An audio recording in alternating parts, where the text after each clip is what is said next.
Well, good morning, my beautiful coffee beans. I'm Bullhorn Betty. This is the Bullhorn Betty channel, and we have been covering the case of Miss Nancy Guthrie.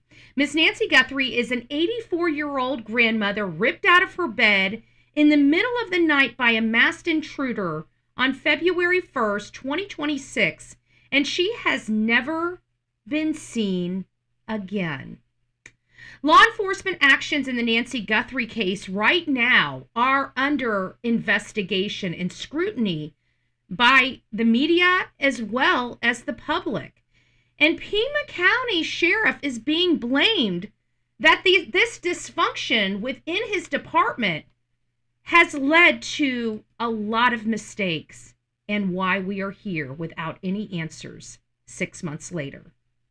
Let's get into this story of all of this chaos from within. Bullhorn Betty rocks. So please grab your beverage, come on in, get comfortable, and let's have a good conversation about the Nancy Guthrie case.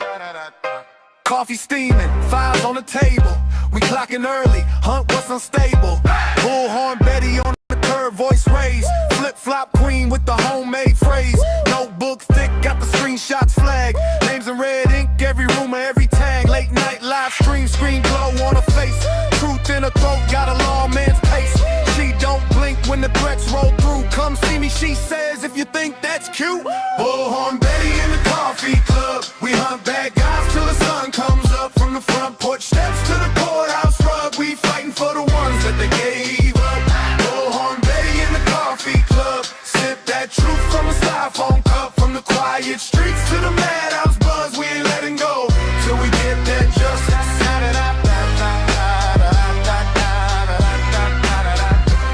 Insane Asylum, that's our crew nickname.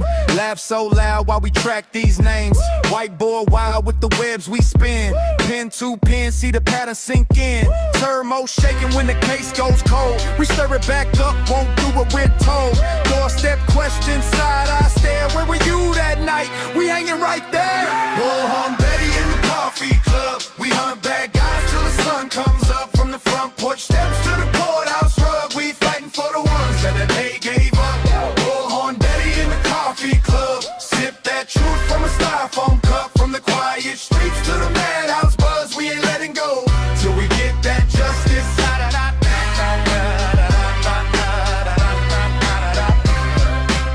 This for the faces on the milk cart labels. This for the families praying at tables. This for the names that the news won't say. We say them out loud every single day. Every day. If you're running in the dark, better feel that fear. Betty got a bullhorn right in your ear. Coffee club crazy, but we think so clear. One small town, whole world gonna hear. Hey!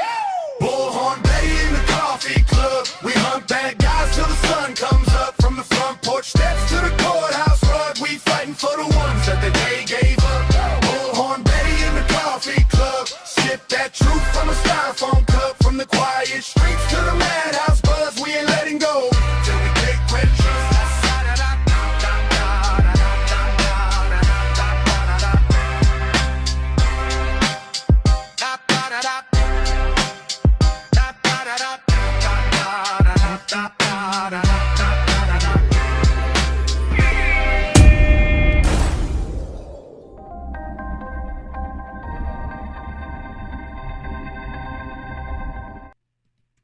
Well, good morning, my beautiful coffee beans. Welcome to the Bullhorn Betty channel. It's not up and running yet. Hold on, let's do our testy. I cannot believe every day I come in here and I need a checklist. It's like I think I got everything. I'm like, ooh, I got it, baby. Nothing's gonna get me, and then I turn over here when I need to push a button. And I got no buttons to push? The flock? What the flock is going on with Betty? I like the flock. No, I don't. I like the new word, the flock. I like the flock, okay? Because I got a pee mouth. I got a potty mouth. Cha-ching, cha-ching. We got some buttons. We got some buttons to push, baby. We got some buttons to push, baby. I knew that would happen, but I did it anyway.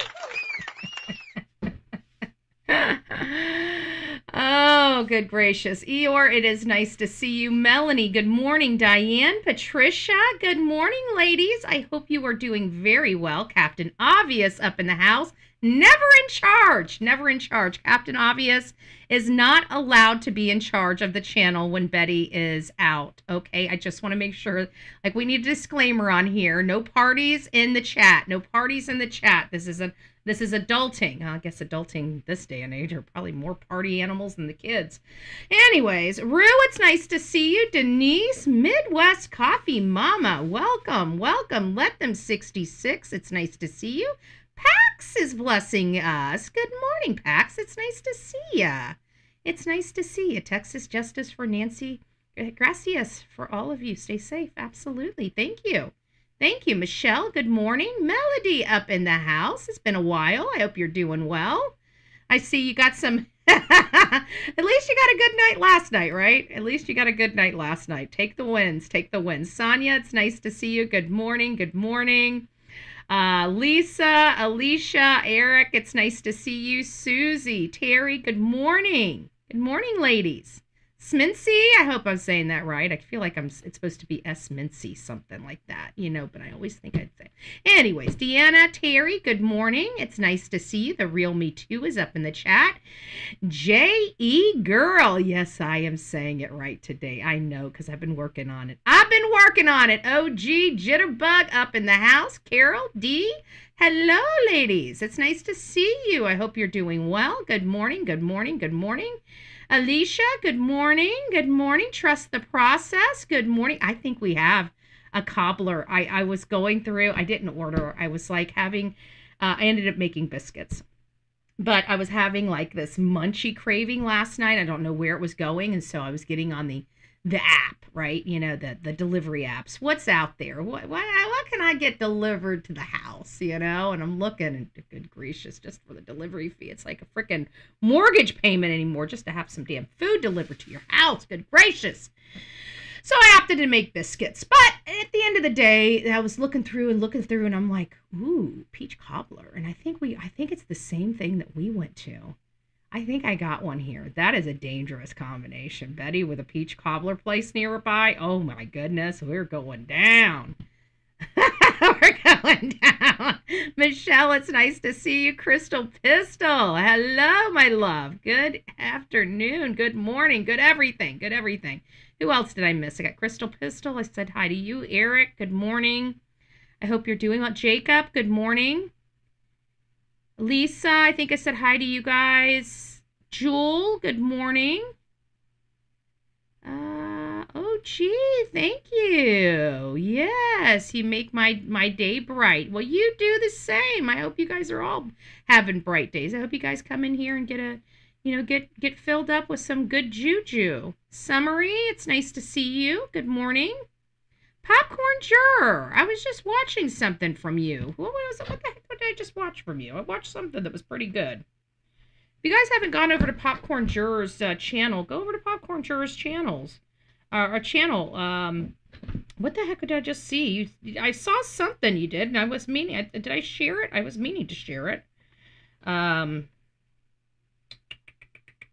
Okay, Andrea, do you know how to work a phone? No, I do not. I'm sorry, I just don't know how to work a phone today.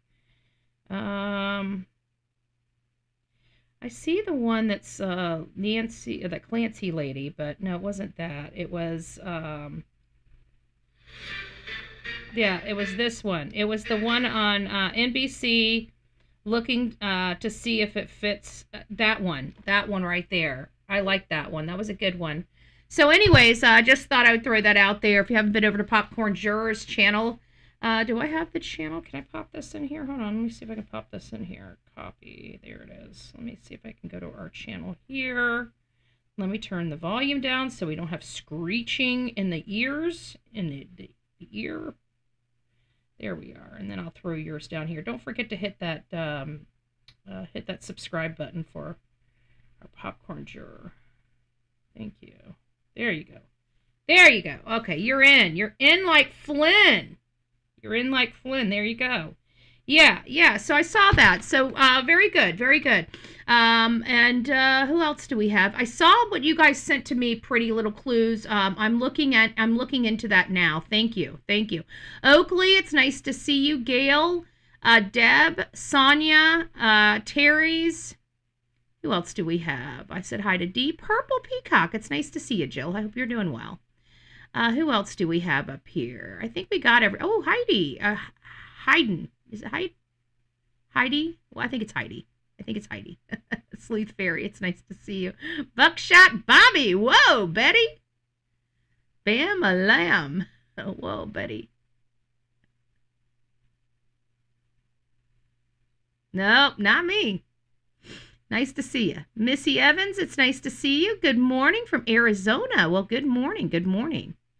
I hope you guys are doing well. I think I got everybody. YouTuber is here. How's our baby melon going? Getting big. I think the damn thing's heavy. I'm glad we got those. I'm glad we got the melon bra. I ended up having to put, I'm still concerned with it because, I mean, it's heavy. It's like a softball at this point.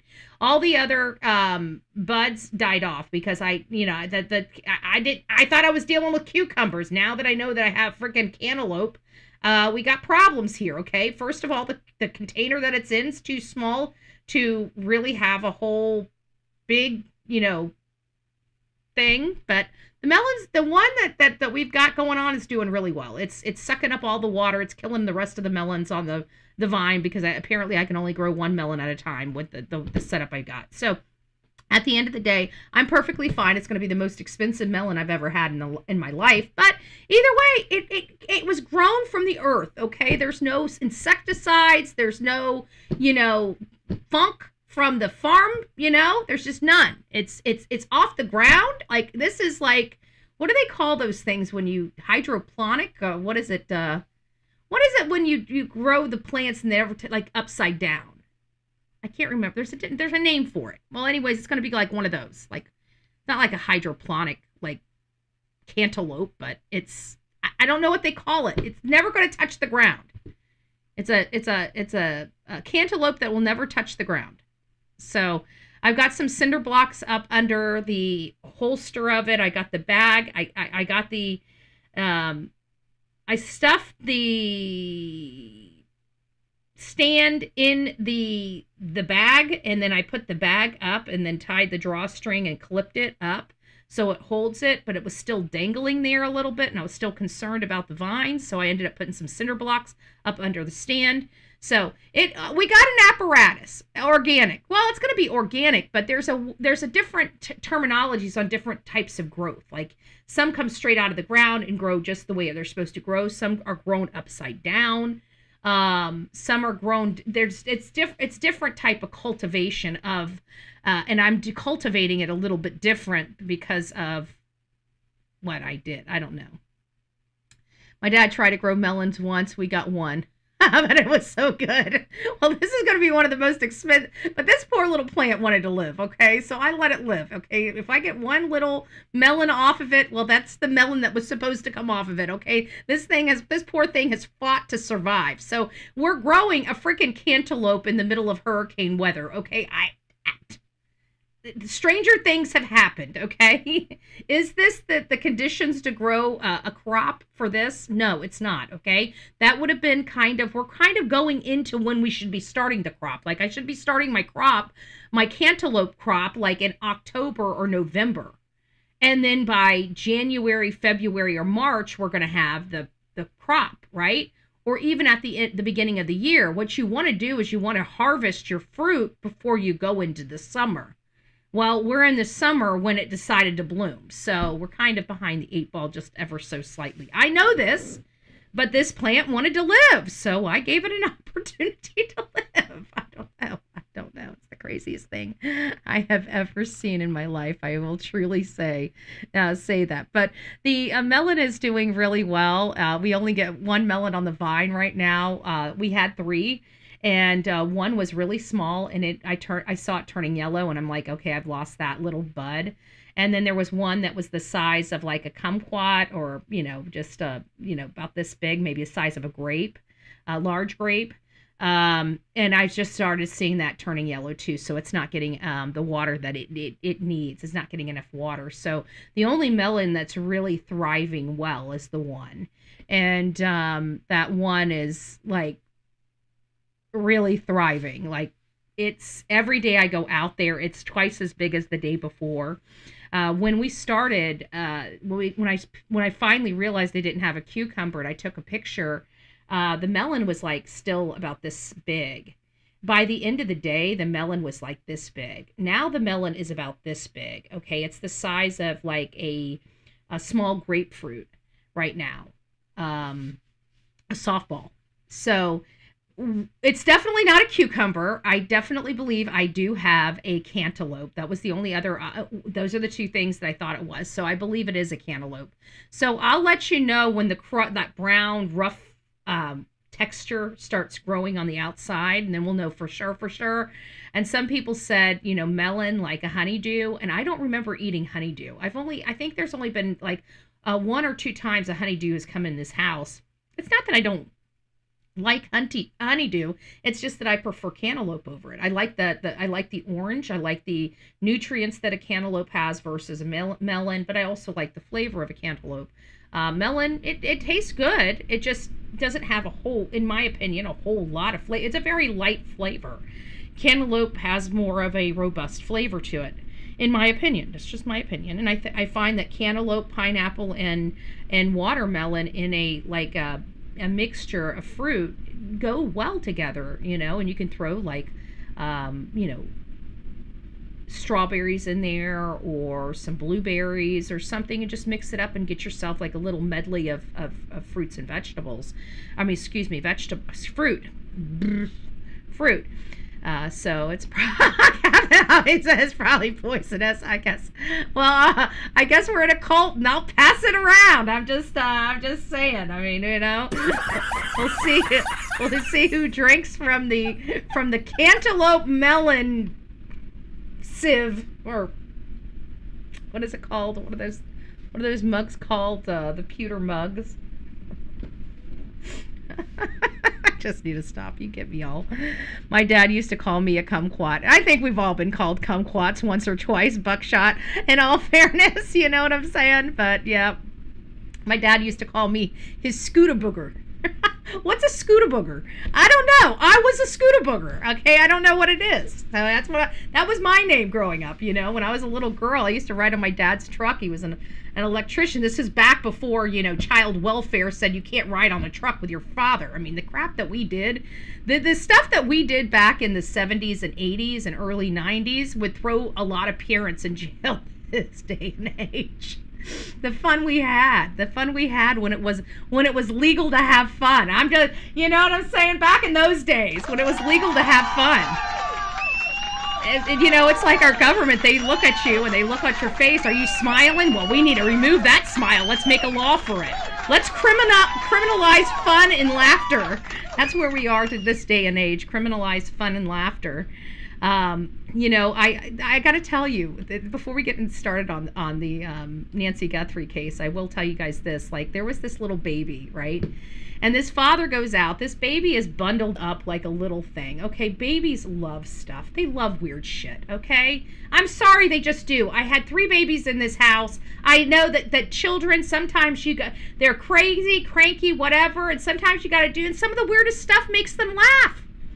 And so this guy is taking his baby and getting the freaking snow off of his window. Like, that baby was probably laughing and enjoying. It's just a little baby, 6 months old or something. The whole freaking world went off their rockers over it. And I'm like, and they're wanting this guy to go to jail. I'm like, what? For going out there and playing with, knocking off the windshield? This child wasn't in danger.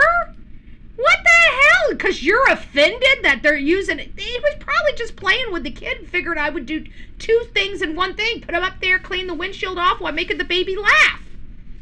And everybody's lost their shit over this baby, being used to knock this snow off this window. And I'm like, my dad used to drive with me on the ladder rack on the top of his freaking van. I would smack on the top and like, go faster, Daddy, go faster. He's like, hold on, baby. My mom's like, what are you doing? Get her down from there. And my dad's, faster, Daddy, faster. Right? So I'm just saying, back in my day, we had fun. It was legal to have fun. Nowadays, you have a child on the roof of your vehicle, even when you're locked in on a ladder. Like, he made me sit down. I couldn't stand up, and I had to sit down between the ladder, and I had to hold on and make sure I didn't fall off. So it was like a little child seat up there. I mean, it was safe. I wasn't buckled in, but I knew how to hold on. I still wanted to go faster. I still wanted to go faster. The crap that we do today, we would never get away with this day and age, right? So that's my story that I'll tell you. Yeah, back when it was legal to have fun. Back when it was legal to have fun in America. Good gracious. All right, guys. So we're here in the Nancy Guthrie case. In this case, it's polarizing. It's captivated our attention for 6 solid months, and it continues to captivate our attention. Every morning, one of the first searches I put into my search bar is Nancy Guthrie. Let's see what's going on in the Nancy Guthrie case. Why? Because this case has been littered with controversy, and the people that are supposed to be investigating this case are, being scrutinized in many, many ways. So what we learned in this case is Miss Nancy Guthrie, she's 84 years old, just recently turned 84, as a matter of fact. I think just a week or less than a week before she disappeared. She just turned 84. She regularly sees her daughter and her son-in-law, and there's still a lot of people still pointing the finger at her daughter and her son-in-law, and I feel bad for them. And there's nothing I'm going to be able to do outside of finding the subject and proving that they have nothing to do. And then that's the way law enforcement is either. People are just not going to change their mind, is what I'm trying to say. I'm not criticizing or making anybody feel bad for feeling the family might be involved. This case is beyond weird. I agree with you, Captain Obvious. That is pretty obvious. But at the end of the day, I'm not going to browbeat or shame anybody for feeling that way, because in all fairness, in this type of case, just following leads and stuff, at the time he was the last person that saw them. We see that the family has kind of leaned on Annie and her family to kind of take care of their aging mother, which, in all fairness, I think that's kind of how it is in just all families, right? It's always that one child. You might have several siblings, but it's always that one family member, that one sibling that is saddled with being the responsible party for the parent and trying to struggle to get the other siblings to help out, provide financial help, actual breaks where mom or dad can go over to their house and, whatever. So I think that every family kind of has that, because I know that, in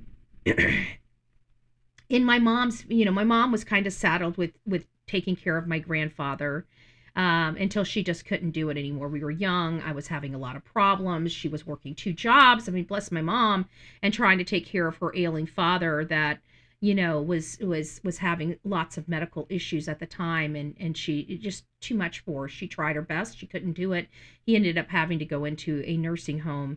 And then likewise with my best friend, she's always been the caregiver of her family.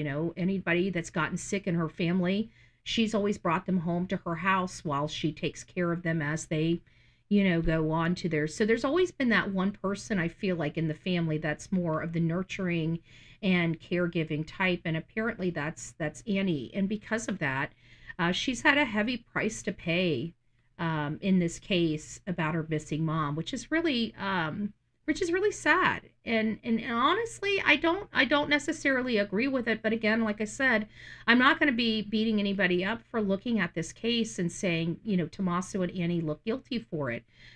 Any case, we would be looking at them. There's nothing wrong with that. I mean, they are the closest people to them. This seems like an ultra personal crime. The idea that it could be them, their statistical there's statistics that absolutely support it. So we're for people to wag their finger at people out here in the public for thinking that Annie or Tommaso could be responsible for this, shame on them, because in all reality, statistically, there's statistics for it.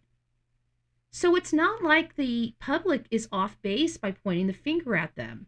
However, there is new additional information that came out February 10th that changed things. And everybody that I remember we polled it in this chat, and I remember everybody pretty much saying that they don't believe that the masked gunman is Tommaso, right? So then they were trying to look for somebody that was affiliated with Tommaso and stuff like that, and that's what brought him into the bandmate that he had like 20 years ago and other things. So they were still trying to make Tommaso and Annie fit after the doorbell camera, but the majority of my audience at the time this doorbell camera footage was released acknowledged that the person out the front door couldn't have been Tommaso. That was acknowledged. And so they were trying to still make that aspect of the case fit, but it just wasn't. And that's kind of where we are now. Many people still believe that they are responsible. And if they believe they were responsible at the beginning of this case and they haven't changed their stance on it at this point of their case, they're not going to change their stance until they see the real suspect, the person that's in this photo right here. They're not going to change their mind until this person has a name. And then they're going to investigate to make sure that it has nothing to do with Annie and Tommaso. So that's kind of just their way of thinking and how they process information, and they just have to know. They're not going to get off Annie and Tommaso until they know 100. And right now, there is no 100% on anything. We're still looking for the name and the identity of the subject on the outside of this camera. So that's not really the purpose of this show. The purpose of this show is talking about what we've been talking about for some time, and that is the mishaps and the shortcomings in this investigation that has hindered this investigation since out the gate. We came into the case on February 2nd in the afternoon. So we weren't even, we played the press conference, I believe, in the afternoon. We may even have played the press conference the next morning on the 3rd, after we played the second press conference. I feel like the second press conference was the first live press conference we watched together, and then we kind of doubled back to the first one. If I remember correctly, my mind's telling me that we started off with the second press conference. The press conference Chris Nanos gave, the first time we meet Chris Nanos, he's saying, I'm not, I'll have to go back to see what our timeline was. Hey, Rachel, it's nice to see you. Horsey Love, good morning. Come on in, guys. Yvonne, good morning. But I think the first time we introduced Chris Nanos, he's saying, I'm not used to people holding me accountable for my words. Well, it's nice to meet you too. I'm used to everybody holding me accountable to every little period and comma in that comes out of my mouth. I don't know how an officer with the sheriff's department's never been held accountable for one iota. I mean, for 46 years, I've been accountable for sneezing. I mean, come on. But at the end of the day, that's when we kind of got into this into this case. So this case has really been very polarizing. It's had a lot of twists and turns, but we started hearing rumors. I think it was right about the fourth or fifth day when they shut the crime scene down, because everybody was bitching. I mean, I remember everybody complaining across social media about how quickly they opened up this house. We're like, they did what? And everybody, there's not one person that can think that a team, even an elite team, can process that a house in 20 hours. There's no possibility. That house is huge, and she's lived there for 50 years. There's no possibility of them properly processing that house in 20 hours, including the guest house. How do they know that somebody wasn't living in the guest house lying in wait for weeks before she was abducted? You cannot tell me. You cannot tell me that they were able to process that house. So the sheriff has been under a lot of scrutiny, without a doubt. Okay, law enforcement actions in the Nancy Guthrie case are severely under scrutiny because we hear so many shortcomings that should never have happened in a case like this. First and foremost, there's a lot of stuff that's coming out that we were ignorant to, and they weren't broadcasting it to us. We're finding it out little by slow. For example, we've been racking our heads. I've been sitting there basically calling the CSI unit of Pima County idiots. Idiots. And I even apologized to them saying, I'm going to call you idiots because, I mean, come on, right? Who does that? But I kept telling you that you know, I felt like there was somebody that told them not to like, remember me saying that? Like, there was this piece of me that, like, it was so piss poor from crime scene investigators. It's like, I know how they're trained. So how in the hell did they miss this? Like, no crime scene investigator is going to miss this. And then we find out why. Well, the Sergeant Stivers, that needs to be demoted. Okay, bottom line is I'm not here to be somebody's friend. Okay, this is law and order. Okay, people's lives are in at stake. When you have a bad cop or an ignorant cop or an incompetent cop, it costs time, but more importantly, it injures real people. And we have Stivers that was just written up 2 months before for bungling evidence in another homicide investigation.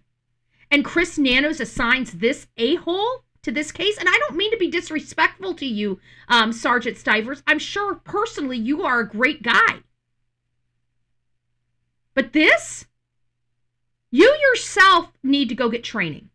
If you can sit here and blame Bullhorn Betty for giving you a dose of reality, detective, sergeant, whatever you are, I'm seriously, you look like a great guy. I hope you hear this. I really do. You look like a great guy. But when you yourself have failed a case 2 months ago and you have once again failed another case, you yourself should take ownership and accountability, because if you are an officer of the law, you want to be the best officer you can possibly be. This is not being the best officer you can possibly be. So one of two things needs to happen. You're clearly incapable of understanding evidence and the role of evidence in criminal investigations, or you have failed training. Okay? Either way, no matter what, if you want to be the best officer you can be, the only way to fix this handicap you seem to have is going and paying for additional training. Somebody needs to send you back for additional training before you touch another homicide investigation case. And if he's assigned to one more homicide investigation case and he screws it up, it's time for those officers, those defense attorneys, to start going after Pima County as well. Because he's now got a history. Like, this needs to start being Brady action needs to be had here. Okay? We need to get him handicapped from being able to be too much of a leader in this area if he can't correct his actions. I'm all about, listen, and when it comes to law and order, if you notice anything about me, I'm not here to become popular or friends. So at the end of the day, it's all about law and order. It's all about keeping communities safe. And if people need to be fired, they need to be fired. I've got no bones with it. Okay. But what I don't do is I don't allow my friendships or emotions to cloud my judgment when it comes to law and order, because law and order is so detrimental. It affects so many people's lives. And when you have a bad cop or a cop that's ill-equipped or untrained, you definitely have some major problems. Okay. You definitely have some major problems. And those things can hurt and harm people. Like, we've got a paralyzed 24-year-old. Okay. This is failed leadership. Do these types of things happen? Yes, they happen. But at the end of the day, this one was so far Um, Pretty bad. I mean, he called the sheriffs to let him know what was going on. They basically told him that you're okay, that they would never do that. And then they go over to his house and do that and shoot him and paralyze him without even screaming out police.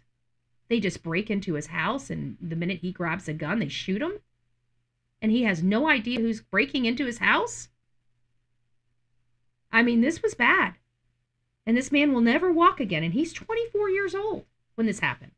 24 years old. And he's a gamer, minding his own business. He knows he got hacked.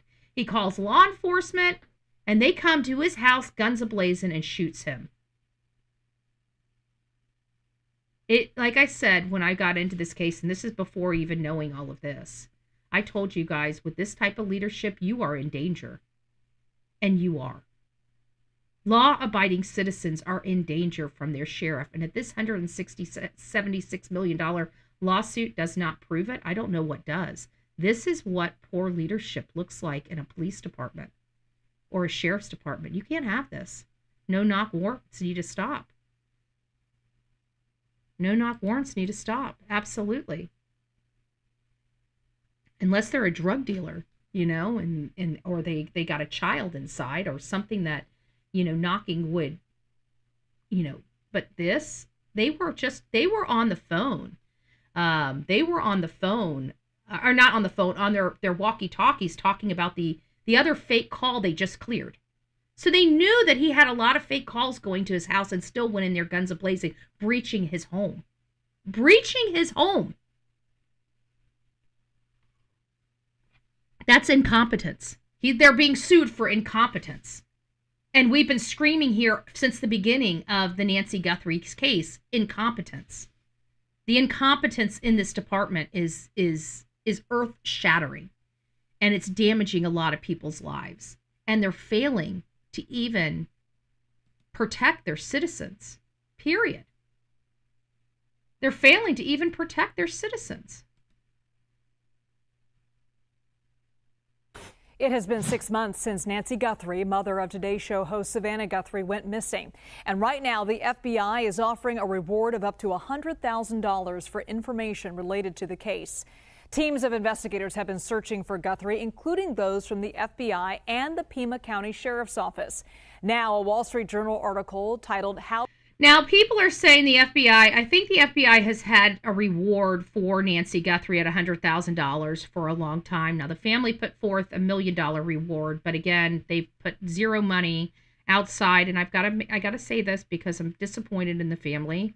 I'm sorry that they're going through what they are going through, but it does upset me that they have all the resources that many of our families wish they had, and yet they're not using them. The only thing that Miss Savannah Guthrie did was get herself a nice hefty tax write-off for the end of the year. And that I find to be...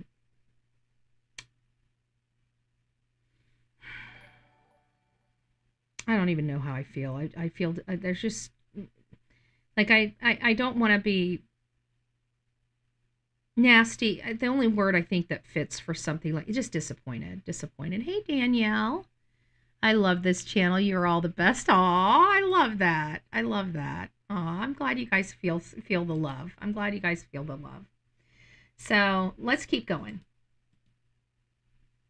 How Savannah Guthrie lost her mother, Nancy, and investigators lost the case, examines the alleged missteps made by law enforcement in this case. I want to bring in Wall Street Journal national affairs reporter Valerie Bullhorn, one of the authors of that article. Valerie, great to be with you. What do you find to be the most crucial missed opportunities in those first few days after Nancy Guthrie went missing? Before she answers it, I just want to remind everybody one of the first things that we learned about in the Nancy Guthrie case was this light ordinance, because they wouldn't turn on the lights, and it was because of an ordinance, a stupid ordinance. A lady's missing. There's blood literally trailing out her front door that nobody's paying attention to, that everybody thinks is related to something else. And then we have no lights to search for a missing lady. Then we find out, we find out the plane does not leave the ground until like 4 hours later. So you're looking at early evening by the time this search party is even put together. and firing on cylinders for a couple hours before they have to ground because of the light ordinance. So again, just a lot. And those were the first things, but definitely not the most crucial. And we were upset about those two things.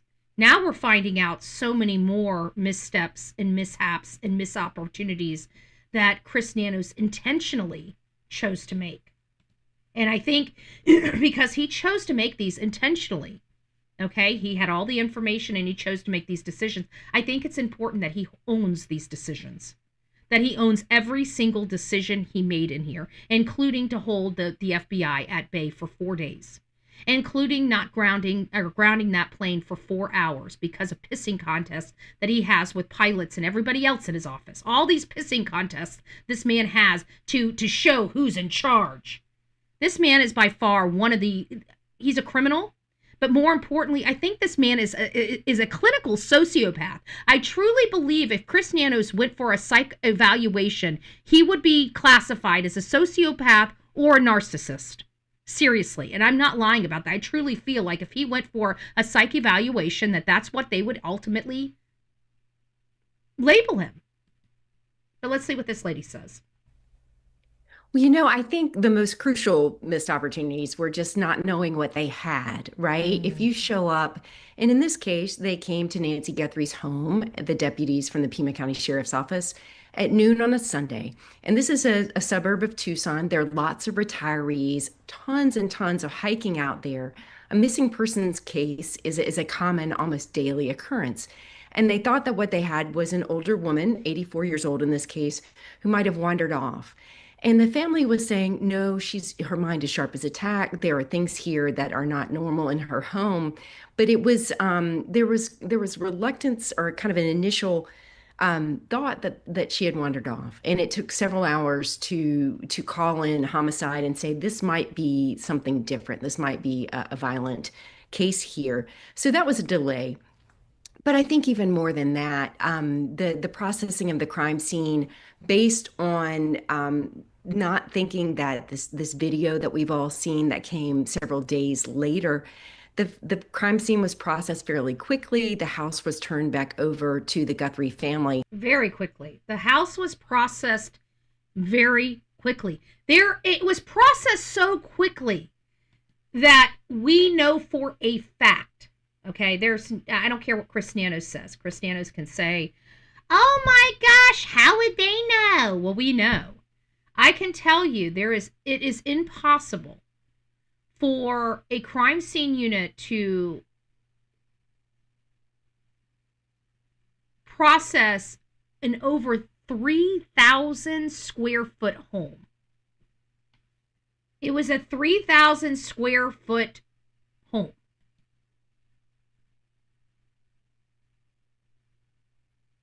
On a day after she was reported missing. And there is, and law enforcement will say, gosh, I mean, in hindsight, we would have held things more closely. This is exactly why the crime scene more specifically if we'd known exactly what this was. But this is exactly why I tell you that they're not responsible, nor should they be trying to figure out what is evidence. They go to the normal places. If they process it, they should come across it by their processing, but they did shitty processing. But at the end of the day, you look at something. Is it supposed to be there? If you ever even remotely said, what's that doing there? Then it should be collected and bagged and tagged and taken to the lab for processing. The lab is the only one that should be determining what will be, forensic evidence in this case. Officers, that's above their pay grade. Their pay grade is only to investigate this case, is to go in there, right? The crime scene processors know that they're supposed to be looking for microscopic latent forensics in some cases. That means you can't see it with the naked eye. You have to have lights, you have to have this, you have to have that, and they know how to go into these scenes and process them. All right? And again, no matter what, and this is what I've learned. This is what I learned. I learned no matter what, the crime scenes have they're contaminated. Every single crime scene is going to be contaminated. It's going to be contaminated. They minimize the contamination by certain protocols that they have in place for processing crime scenes, right? And so that limits it puts the contamination outside of the affected areas, right? You're not gonna intentionally be stepping your foot in blood, but you could be going through the crime scene and not realizing some blood had shot off and you just trampled through it, right? So there is some type of contamination. There's also contamination, outside contamination. For example, when that first officer, the initial officer, the first responder arrives to the crime scene, they have to go into the house and clear it. They don't have the luxury of worrying about evidence when there might be a gunman inside the home, right? So they have to go and methodically clear each room, each closet, anything that could, anybody else that needs to come into the house. They got to make sure that they're safe in order to be able to enter and approach that home. So they have to clear the home. So that by far is the first opportunity for contamination, right? But that officer has to do that by his protocols. And then after that, they start getting information over to dispatch immediately. They start getting things, they start processing this. They start notifying different teams that they need to make their way out to this property. They start getting the teams in. They start, figuring out, when does this person need to show? When does this need a person show? Then they start informing them they need to start a crime scene record. They need to start start documenting everything in real time as they're doing that. Then other teams start coming in.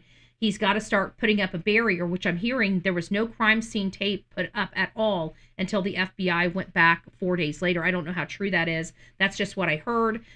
We weren't there that very first day when they were processing the crime scene. So I have no idea whether tape went up. All I know is that they put tape up and took it down, put tape up, took it down. When we were dealing with tape, people at every other department I've witnessed them processing crime scenes, they put the tape up and they leave it up. They don't take it down. They put it up and they leave it up. So why they keep doing this, I'm sure it probably has something to do with the wildlife and the University of Arizona not wanting them to enforce laws. I'm pretty sure that's pretty more in line with what the Arizona wants. They want darkness and they want people to be preyed upon. I mean, I don't like the University of Arizona because of this. I really don't. Are they a bad school? Probably not. But for you to sign a contract with a community that leaves people in the dark and puts them in harm's way, I'm never going to respect. I don't care what you need to research. I don't care about your research. I care about people's lives. Okay? I care about people's safety. I don't care about a stupid college and whatever report they're going to get out of keeping people unsafe and in the dark. I hope they put this in their calculations of why you don't do this. And I hope that they teach other universities, don't put citizens in the dark. Don't put citizens in the dark. That's the only thing that they need to learn out of all of this. But let's keep going. So where is the FBI in all of this? Well, remember when the president pledged his support for the search and investigation, providing the FBI's support and all that. But where does their involvement stand now? I mean, we mentioned there's a $100,000 reward for information on all of this, but we haven't really heard from Kash Patel at all in this case.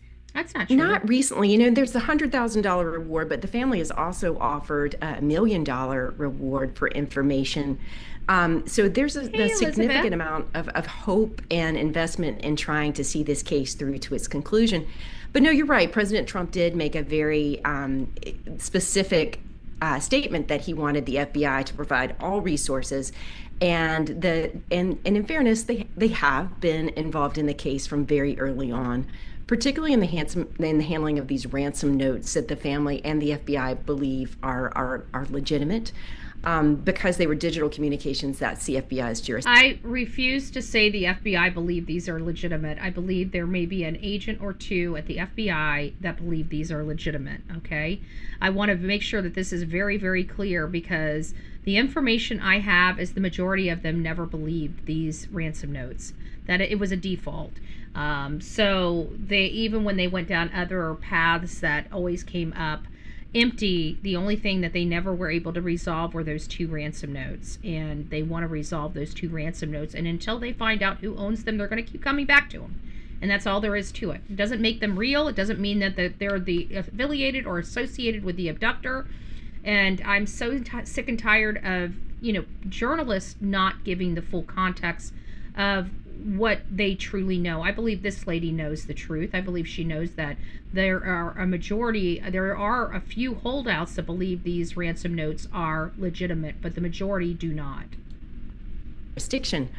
But after a flurry of activity in early mid-February with the video of the suspects coming out and dealing with these ransom notes, the FBI nationally has really kind of not said very much at all about this case, except starting in May, when Director Kash Patel went on a Hannity show, Sean Hannity show, and said he felt like the FBI had been improperly blocked out of the case, kept out of the loop of information, which the locals say is not true. So in terms of their involvement now, my understanding is they're very involved on the ground, right? The Tucson area FBI agents, and the national office is providing support. But Kash Patel, we requested an interview with the director and he declined. And they said simply in a statement, look, we're here to offer support. This is not our investigation. We offer our support throughout, even when it was Kash Patel is making it very adamant that they are not, this is not their investigation. The FBI and Pima County and Tucson FBI, Pima County Sheriff's Tucson FBI substation and the broader Phoenix office of the FBI are working together. But again, dumbass Chris that refuses to hand it over is the one leading the investigation, and he's the dumbass. He's the one that doesn't have the team that knows what the hell they're doing. He's the one that has a sergeant that thinks that blood and a missing person doesn't go together, So, we've got a bunch of idiots and ding-dongs on the Pima County Sheriff's Department that are higher up the food chain and don't know crap about their job. It's abysmal failure. Requested late in the game. What I found so fascinating about your article is you talked a lot about how there was a lot going on behind the scenes at Pima County Sheriff leading up to the disappearance of Nancy Guthrie. Specifically, you wrote about how Pima County Sheriff Santos demoted certain officers because of their support for his rival political opponent. So what did the sheriff say in response to your... When that happened, those sheriffs should have sued the sheriff's department. There's laws against that type of discrimination. There's laws. So why are people not suing? Are you guys not you guys, more people need to have states like Florida. You step on somebody's toes, you're going to court. Okay? You got a lawsuit. I am shocked that these people were demoted and basically ostracized in their department, and they never went and got an attorney. Some attorneys would have taken this pro bono, or not pro bono, but contingency fee. That means you don't get anything out of it until they get something out of it.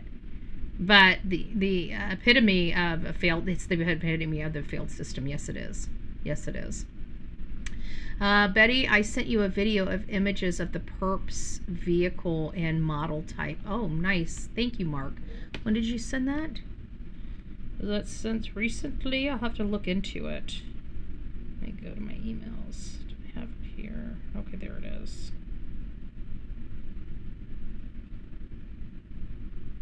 Let's see what we got here. Thank you.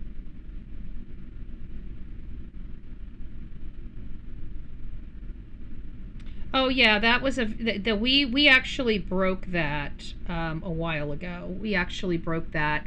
We have that up right here. We've been talking about that specific vehicle for some time, but I don't think we had a make and model, so that would be very interesting. Let me see. This is from Ginger. Ginger's the one that, here it is right here, is the one that had that. And we've had this, we've been talking about this since February 13th. Actually, I think it was February 16th is when I actually ran the story, because I remember having this sitting for 3 days. So there's the the vehicle. But yeah, I'll definitely look. Thank you, Mark. Thank you very, very much. I'll definitely look at that. But I saw this circled, and yeah, that's what. But we've been trying to. But we want something on the record. We've known about this. We just prefer to have something more on the record, from law enforcement about it, and they've been holding that back from us. But yeah, I'll look at that video and hopefully. When was this? This was done when? When was this done? Let's see.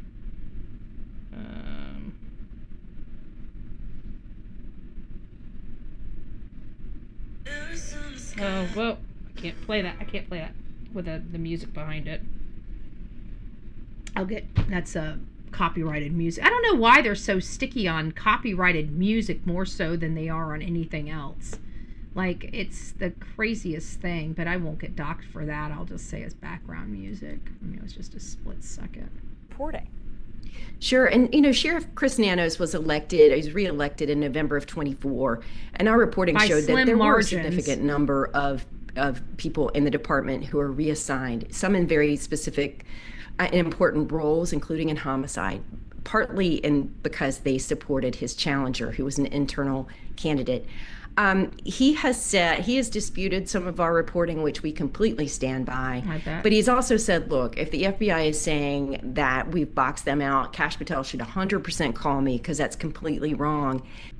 Oh, he wants a call from Kash Patel is not going to be calling the likes of some Pima County Sheriff Department.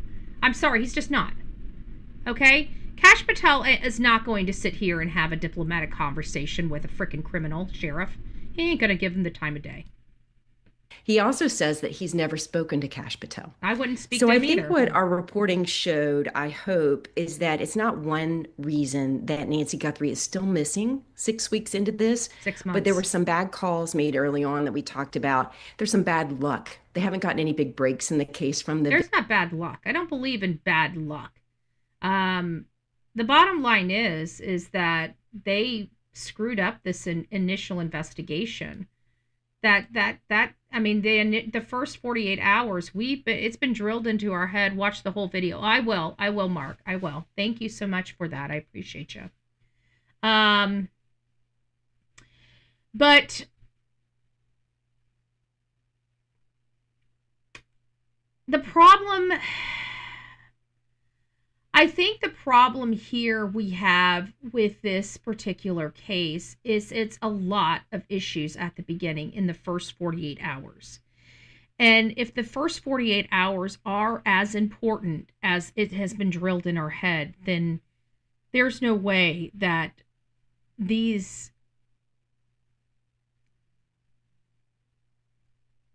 issues that came from an arrogance and pompous type of place, that's where we're having the problems, because all of these he kept the FBI out. They had a horrible relationship. They wanted to arrest. I wish they would arrest them.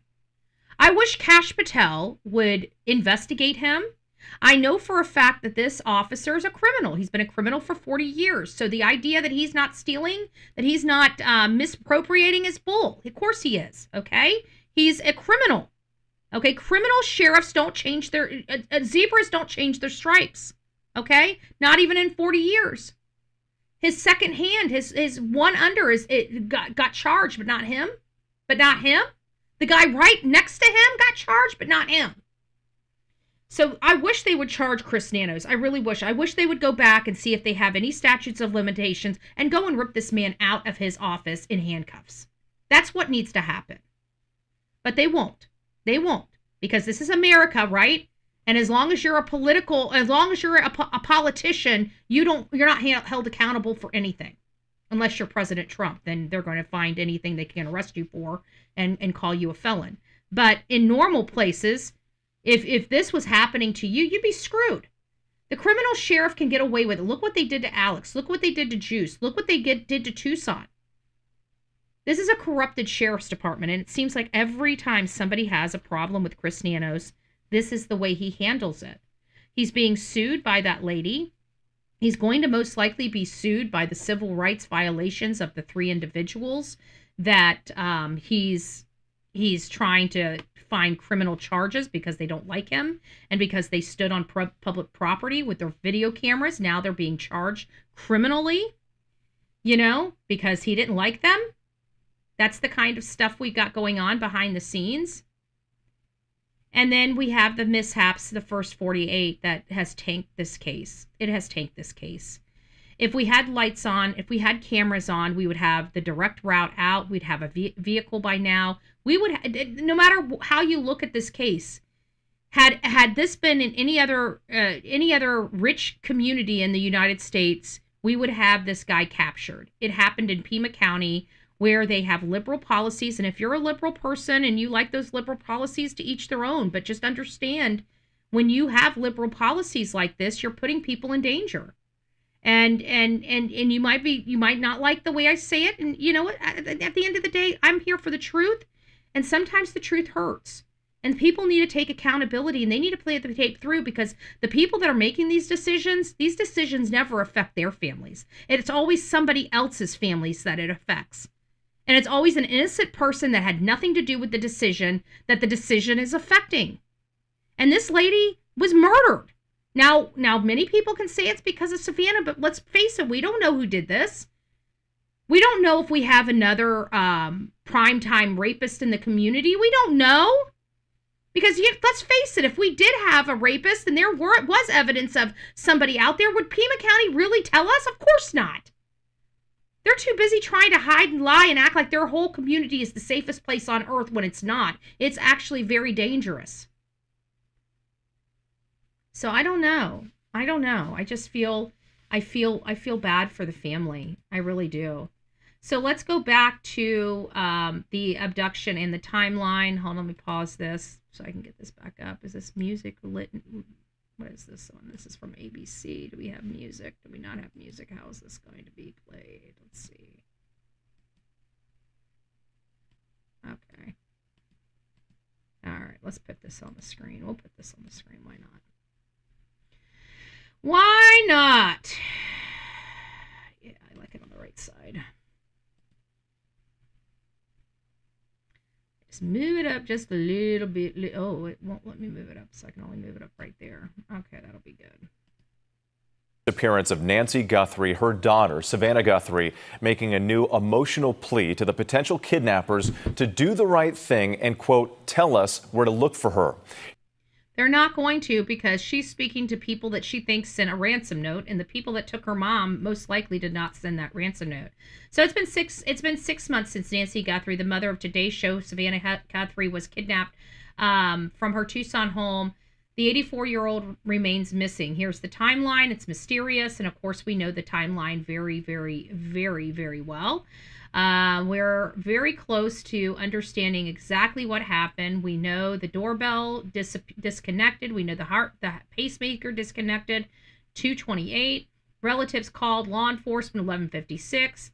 911 was there by 12:15. And the ransom notes were already received by the 2nd and the 6th. So we're hearing that the ransom notes are, we have your mother. This is going to be basically the only time we're going to speak to you. We're not going to be negotiating, spend the money, or we're going to kill your mom. Then the next one comes down 4 days later. Oh my gosh, shortly after we took her, your mom died. We're sorry. Basically is how all that stuff started coming out. We didn't know it.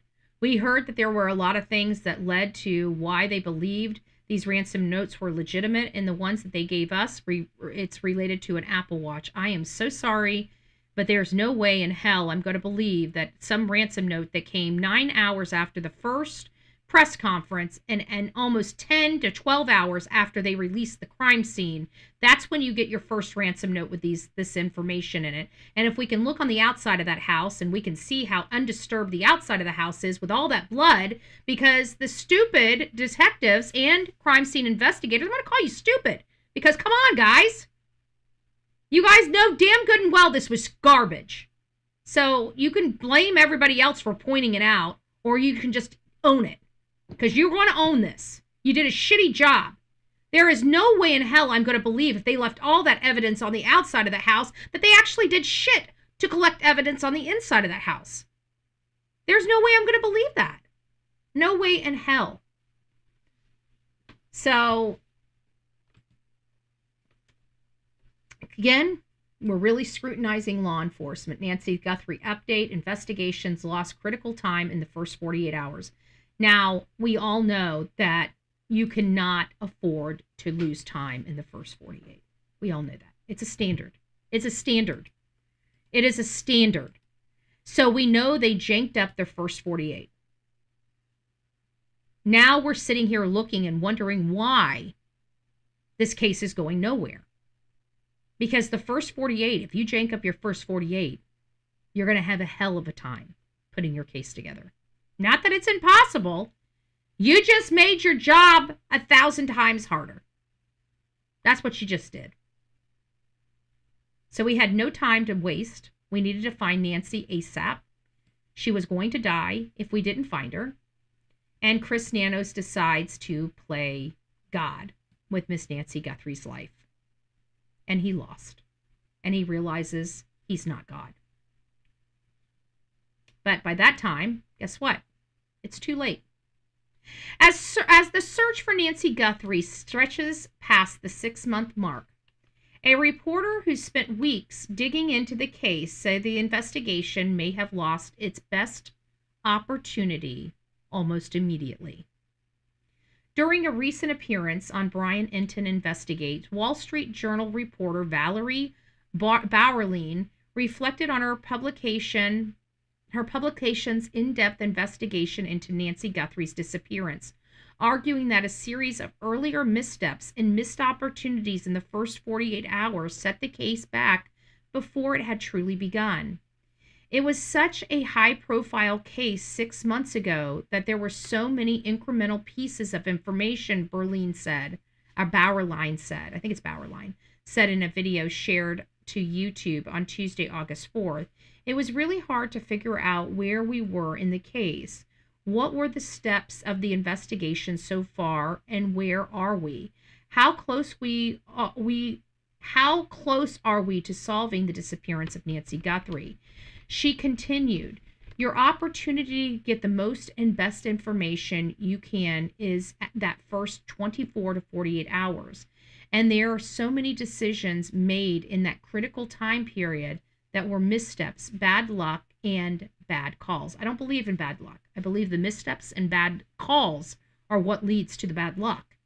According to Bauerlein, that the unsecured crime scene could have led to contamination, pointing to reporters accessing the front porch and food delivery persons ringing Guthrie's doorbell just days before her disappearance.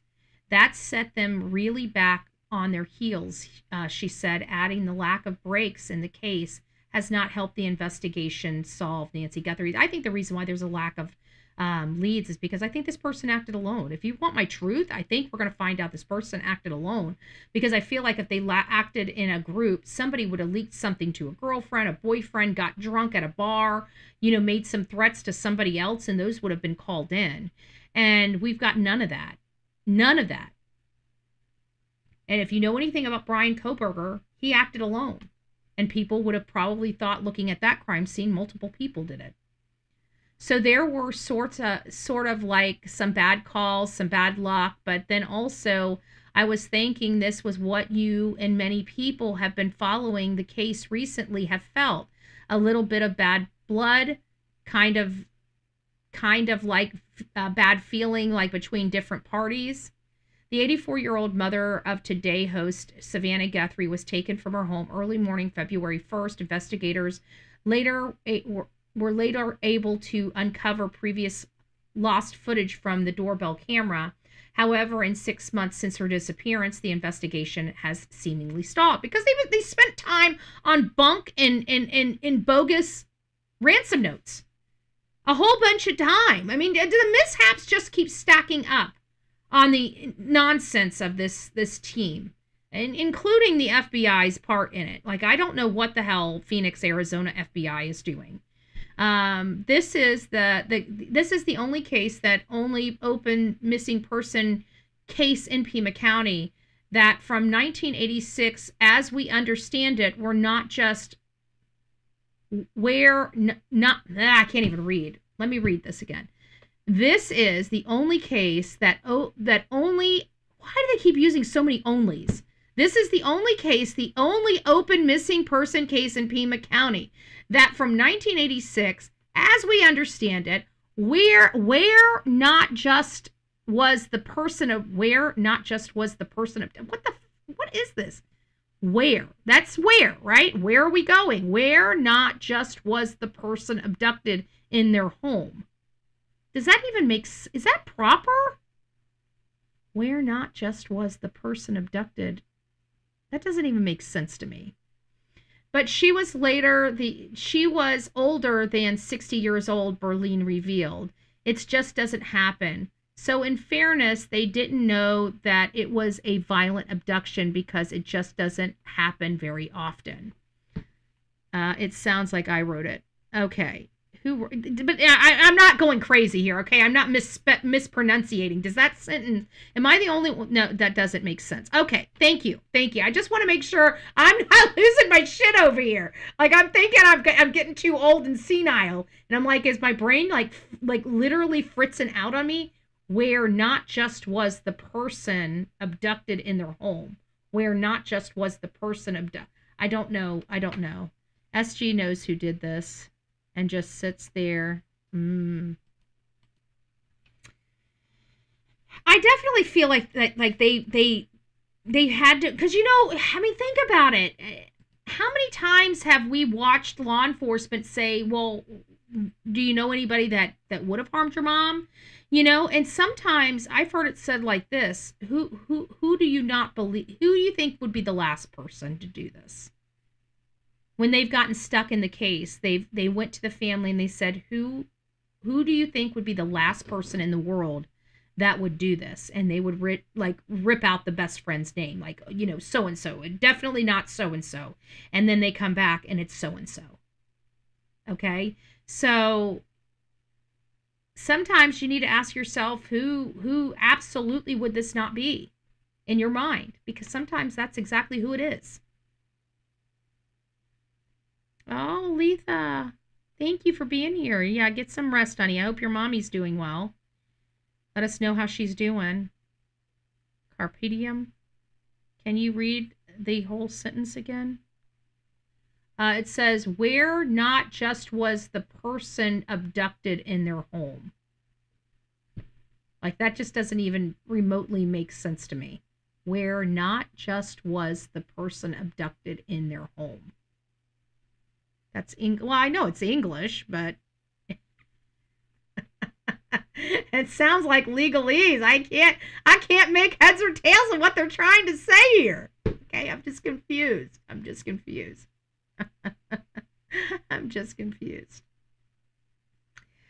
Oh, good gracious. And then, of course, we have the sheriff. And I want you guys to hear this.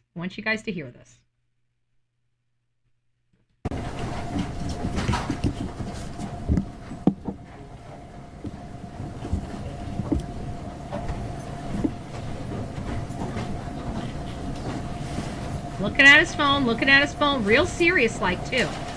Real serious like. He's reading. I'm going through some talking points for the family. I want to make sure I cover them. So they had talking points that the family wants him to cover. The family has some talking points that they want the sheriff to cover. I'm going through some talking points for the family. I want to make sure I cover them. I'm not somebody who does well with a script. I'm not somebody who does well with a script. Did they send him a script? These are going to be important questions we ask because a lot of people have a lot of distrust in the Guthrie family. Not because they're a horrible family or they've done terrible things out here in the ether. No, they're doing it because nobody knows what happened to this poor lady. And we have family that's here that, people don't trust. that are giving the sheriff talking points at his press conference that failed to even show up to the press conference. And once again, we have a missing person, and another sheriff fails to have a missing person flyer directly behind them so people know who he's talking about. He is the seventh largest county in Arizona, and you can't afford a photo of a missing person to be put on a stand behind you as you talk about the largest case in your history? I'm just saying. So let's listen to this. So we've got the Guthrie family giving talking points. This juncture in the case. That's because Savannah has always used scripts. Nobody speaks such unnatural phrasing as she does in her videos. That's true. Some talking points for the family. I want to make hey, sure Yacht. I cover them. Yacht Clubbin'. It's nice to see I'm not somebody you. who does well with the script. My local media knows that. My local media knows that. I don't do well with scripts. My local media knows that. I bet you they do know you. Because your local media is about as corrupted as you, my friend. I have literally zero respect for the mainstream media out there. You guys do shitty work. You don't do your blessed job. You hold nobody accountable, and you cover up the crimes of politicians. You are a joke. I think the closest thing we've got is AZ Family. I don't know which one they are from. They seem to be the better of the ones. But they still have their problems from everything I can see. Question, what did they not want him to talk about? That's a great question. We don't know. I think he should have to release that email from the family. What did they want him to talk about? What did they not want him to talk about? What was the script? What did they have in that script they wanted him to read so bad? You know? What? I just want to come back here because this is the best part of this. We're here. Him not being held accountable for his words. Let's listen to this dumbass. This is the criminal sheriff of Pima County Sheriff's Office. The criminal sheriff of Pima County Sheriff's Office is about to take center stage. Let's see if he knows what accountability is. Oh, look at that FBI agent. He doesn't seem too happy to be working with a criminal. He doesn't seem to be too happy working with a criminal criminal dumbass. I don't. Look at his body language. He's like, Did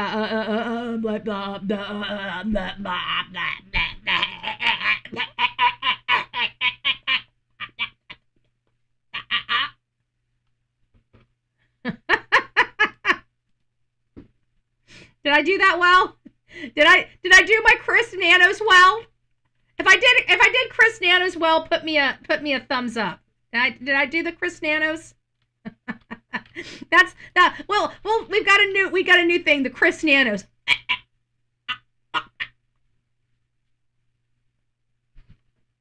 So that's going to be the Chris Nanos. So anybody from here on out that does that, we're going to go that they just Chris Nanoed. They just no na nos. Hey, goodbye. All right, let's listen to this Yahoo. Let's listen to this criminal sheriff. What does he have to say? Good morning. I don't know that everybody knows who's here. Oh, damn it. Has to reset. Dad burn it. We already listened to him like 3 times. It's doing it again? Dad burn it. Sorry, guys. It reset. Good morning. I guess we need to watch him do it. I don't know that everybody knows who's here. Of course, I'm Chef Chris Nanos. John Edwards is the Tucson chief here for the FBI, and he'll have some words for you as well. He'll have some words for you as well. And he's looking, when I look over at this guy, he kind of looks at him like, you're such a dumbass. He has that stink eye when he looks over at Chris Nanos. I'm sorry. I don't think he's got the respect of the FBI agents. I don't care what he tries to say. I mean, I'm looking at the body language of this Tucson FBI officer, and he's looking at Chris Nanos like he's a dumbass. Just saying. This is really, for me, pretty new, all the media attention. So I apologize to you for sometimes I'm speaking in generalities, and I'm not used to everybody hanging on to my words and then trying to hold me accountable for what I say. An elected politician. Yeah, he said the quiet part out loud, okay? Yeah, you guys did hear him. Let's do that again. Yes, you did hear him say the quiet part out loud. Let's listen to this again. Sometimes I'm speaking in generalities, and I'm not used to everybody hanging on to my words and then trying to hold me accountable for what I say. But I understand. So we're going to try our... But he understands. Really? After 40 years of being a criminal sheriff, you didn't quite get it? Is that the reason why you're lying on, under oath and shit? Because you didn't think that people are going to hold you accountable to those words, Chris Nanos? I don't know. Our best to be succinct with you in the future, and also more important. It's best to be succinct with you. What? I don't think this man even knows the terminology or the definition at this point. I know you can't make this stuff up. This stuff is too funny. It's absolutely too funny.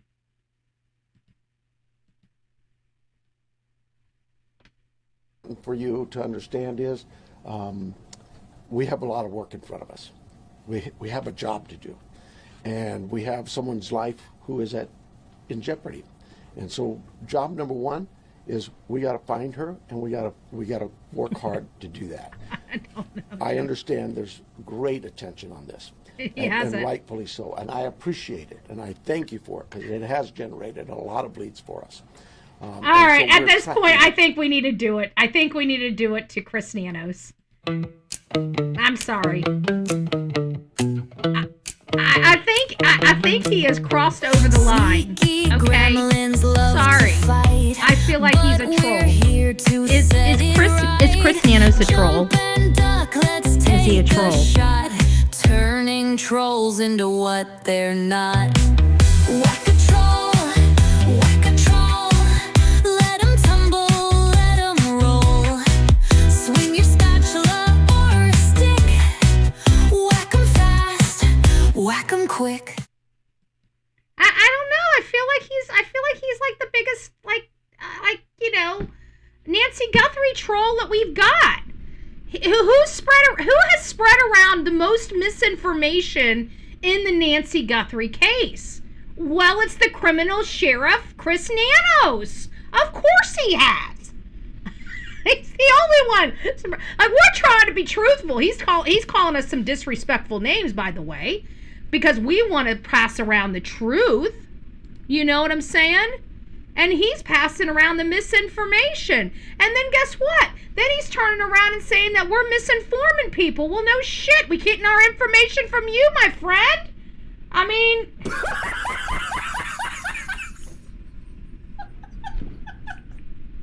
We listen to him, we run with the story, and then the next day we come in here and we're like, yeah, we reported it wrong. How did we get it wrong? We used the sheriff's own words. Well, he's saying something different now. Oh, okay, well that makes sense. He's always saying something different. We've been sitting here. I even did when we got the news release, I said, how many are waiting for the shoe to drop? Everybody raises their hand, right? When are we waiting for him to pull back some of the statements he made? Everybody in the chat raises his hand. 2 days later, it's no longer everybody's still on the table. It's the Guthrie family is still cleared, and it's like every time we turn around, we know that there's going to be a recall, right?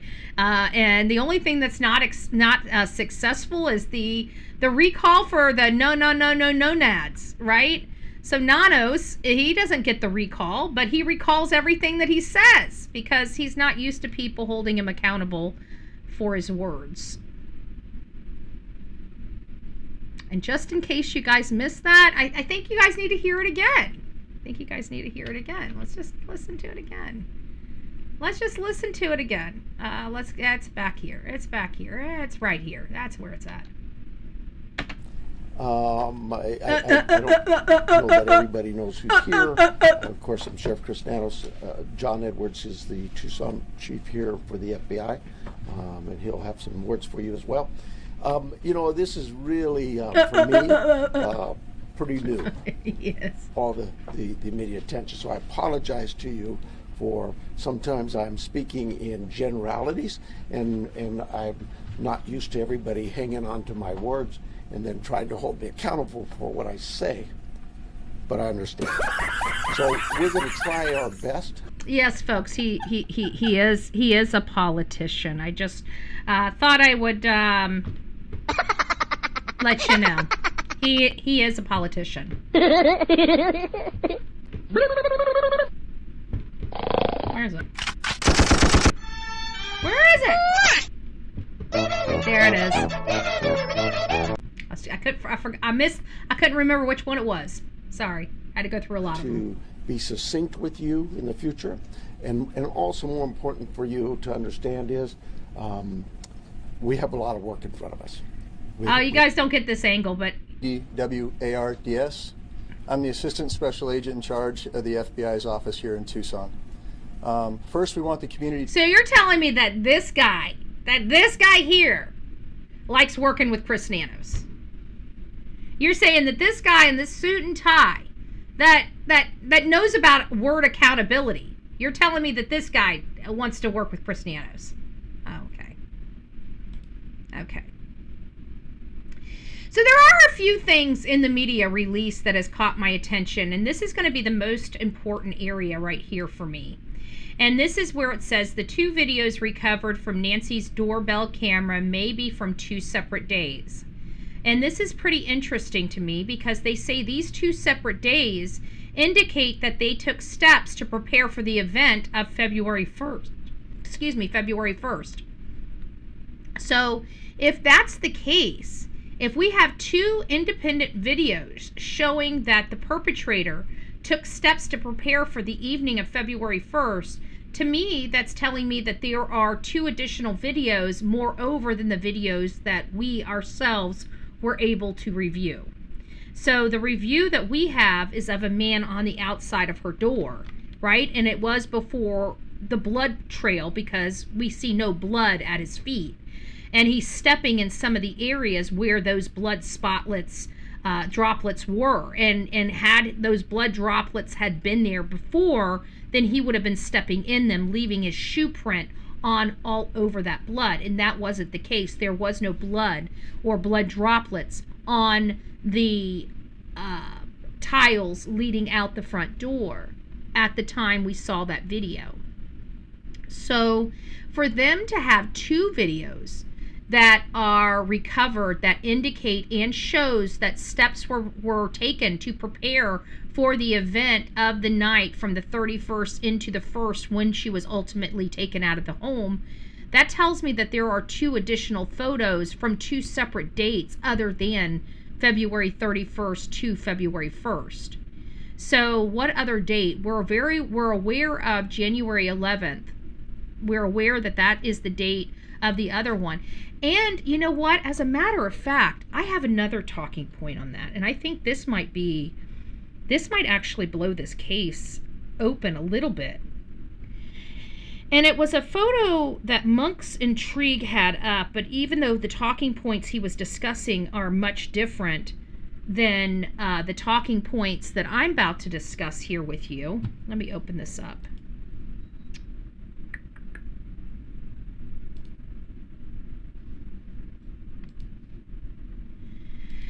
This is a photo that Monk's Intrigue put together, and it was a cleared up photo of porch guy turned around. I have always thought, oh, you know what, before we get into this conversation, let me pull this back. I got to look for one more piece of evidence here.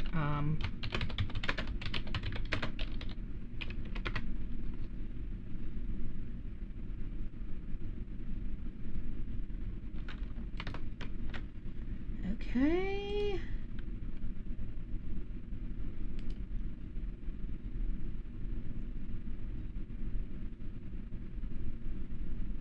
It's loading. It's taking a... Okay.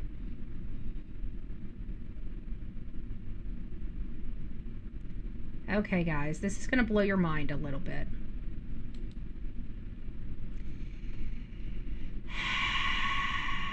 Okay. This is something I found out about the assailant. Okay, let's look at these photos. Okay. So Monk's Intrigues kind of did this overlay. He took the porch guy from one camera, one still image, and he kind of put it to find out if these people had different height and weight. First of all, I do believe they're the same person, okay? I know that there's going to be some people, there's a lot of reasons he stood farther out than the other one was when we first started seeing him, so it's going to have, the angle is not exact, so it's going to show a height difference, but I'm not quite there yet. But there is something that I do want you guys to notice. And it wasn't obvious to me until this video, or until this still was done from Monk's Intrigue, and then it popped. It clicked. It clicked. Do you guys notice something? Remember the jacket? The jacket that we saw on the porch guy, image 1, which is going to be this guy right here. This is image 1. Well, actually, technically, theoretically, this should be in image 1, and this should be image 2, because theoretically, this image here, the one standing behind, right, was from January 11th, being the first one that we see of him in date order. So this date order, this would be image 1, and this would be image 2. Do you guys agree with that? Image 1, image 2. Image 1, January 11th. Image 2, February 1st. Can we get some agreement on that? Did we all agree that's what we're seeing here? Now, granted, some of this is cleared up. I'm not telling you guys to take it, but I just want I'm going to point out something. So first, I need you guys to confirm that we agree image 1 is from the 11th and image 2 is from the night of the offense.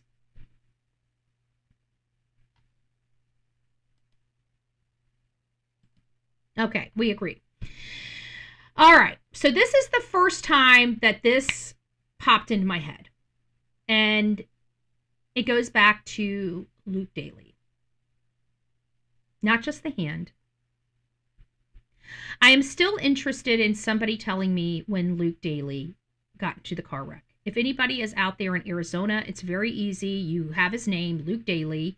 He was in a wreck. You have a time frame this year, right? In the last, she was abducted. So you're looking at from November 2025 to January 2026, or February 2026, and you're looking for Luke Daly. We have his date of birth. That's what you need. That's all you need. And you have his address. That's all you need. So those things would have most likely been on his driver's license. You need to go up there and get the incident report for the car accident. It has nothing to do with this case. It should not be information that they cannot give you. It has literally nothing to do with the Nancy Guthrie case. It should not be prevented from you being able to get a hold of it. It's a car wreck incident report. I need to find out what is the date that Luke Daly was in the automobile accident. I've got to find that date. So if somebody that lives out in Arizona is willing to do the public record request, if they charge you one dime, I will pay it. Just let me know what the amount is and I will pay it. I need to know what date he was in a car wreck. If somebody already knows, please send it to me by email, bullhornbetty@gmail.com. This is a very important, critical information. So we do not have that date, and we need to have that date. So, yes, we need to find out when his car wreck was. The exact date and time. Where was he? When did it happen? Who's at fault? Okay? This is normal, customary information. It's not protected by privacy or any other thing. They can redact anything that they're not allowed to give you under their statute. But we need to find out when his car wreck was. So if somebody can go out there in Arizona and get us that incident report from that car wreck, we'd greatly appreciate it. Okay, now getting back to this photo here. The jackets are not the same, in my opinion. I believe January 11th, like many people believe, is wearing a hat. I believe January 11th guy was wearing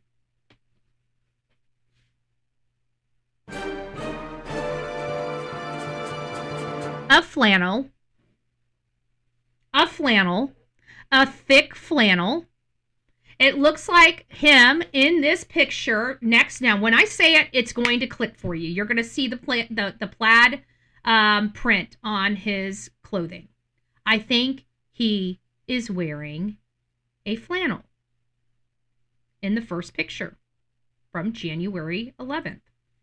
I'm starting to believe that it is not the same jacket, even though I have sat up here and believed that it was the same jacket. And then according to this, I'm like, that looks like a flannel next to the jacket. And so I'm like, where did we see a flannel before? Where did we see a flannel before? Why do we have a flannel with a vest on it? I wonder if it's to cut off any markings that might be across the breast area of his shirt.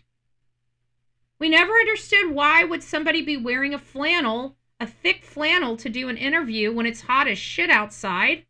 We got a thick flannel, and then why put a vest on? Why put a vest on over it? And maybe it's to hide some things. Now remember, Luke Daly is the one with the swollen hand. He is the only person that has changed his appearance since since his detainment. He had a full face of hair, and for this interview, he clean shaved. He clean shaved his entire face. And so I'm looking at this flannel, and I'm looking at that shirt, and I'm like, well, shit, that might look like the same shirt. And we have a swollen hand, and we have a man that's changed his appearance, and we have a sheriff that's doubled down saying, just because they didn't arrest him doesn't mean that they're not still, suspects in the matter. And she even had him walking in. Did we have him walking in? No, this one didn't have him walking in. Where's the one with him walking in? I think it's this one here. I think this is where he's walking in. And you can see him walking. And the gate. And the gate. Where's my volume button on this? There it is.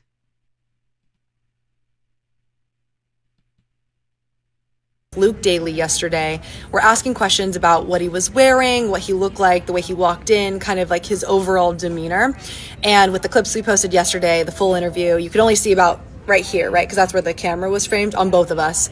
But we did shoot behind the scenes clips of when Luke came into the interview room with his attorney. We were getting him mic'd up with the microphone, and there was a little bit of interaction there. You can see more of him as he walks in, what he's wearing, and that interaction as he sat down. So I want to play that for you. Again, I want to preface this with Luke Daly was detained and released. He is not facing any charges in the Nancy Guthrie investigation.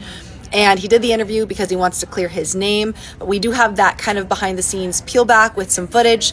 So I want to share that with you. You can kind of watch what happened behind the scenes right before that interview took place. There he is, walking in. Hey, Luke. How you doing? See that? Thank you so much. I get up, I'm just on my dick. I don't know. Right there. Hold on, before you sit down. Then he wants. Can we make these for you? We gotta wait. He wants to be in here, right? Yeah. Have a pop out your collar for me, man. You better. Look how swollen his hand is, and how he's having a hard time, buttoning down his stuff. So let's keep watching. I'm just gonna clip this on right here for you. I can't see under the jacket whether he's got. It's too dark. It's too dark across here. And butt it back up, Nancy. He seemed nervous. He seemed very nervous. So I sadly think it's the first guy, Carlos, somebody, same body stature, short neck. Jamie, to be honest with you, he looks, in my opinion, looks like the sketch. I think Carlos is a spitting image of the sketch that Lois Gibson did. And Lois Gibson is, I think she is in the Guinness Book of World Records.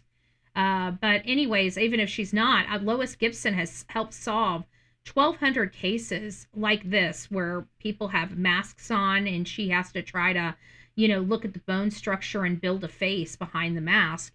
So this was her job, and she's been very successful until she retired. And because of this case taking such high profile, she's like, look, I'm going to throw my hat into this and try to help.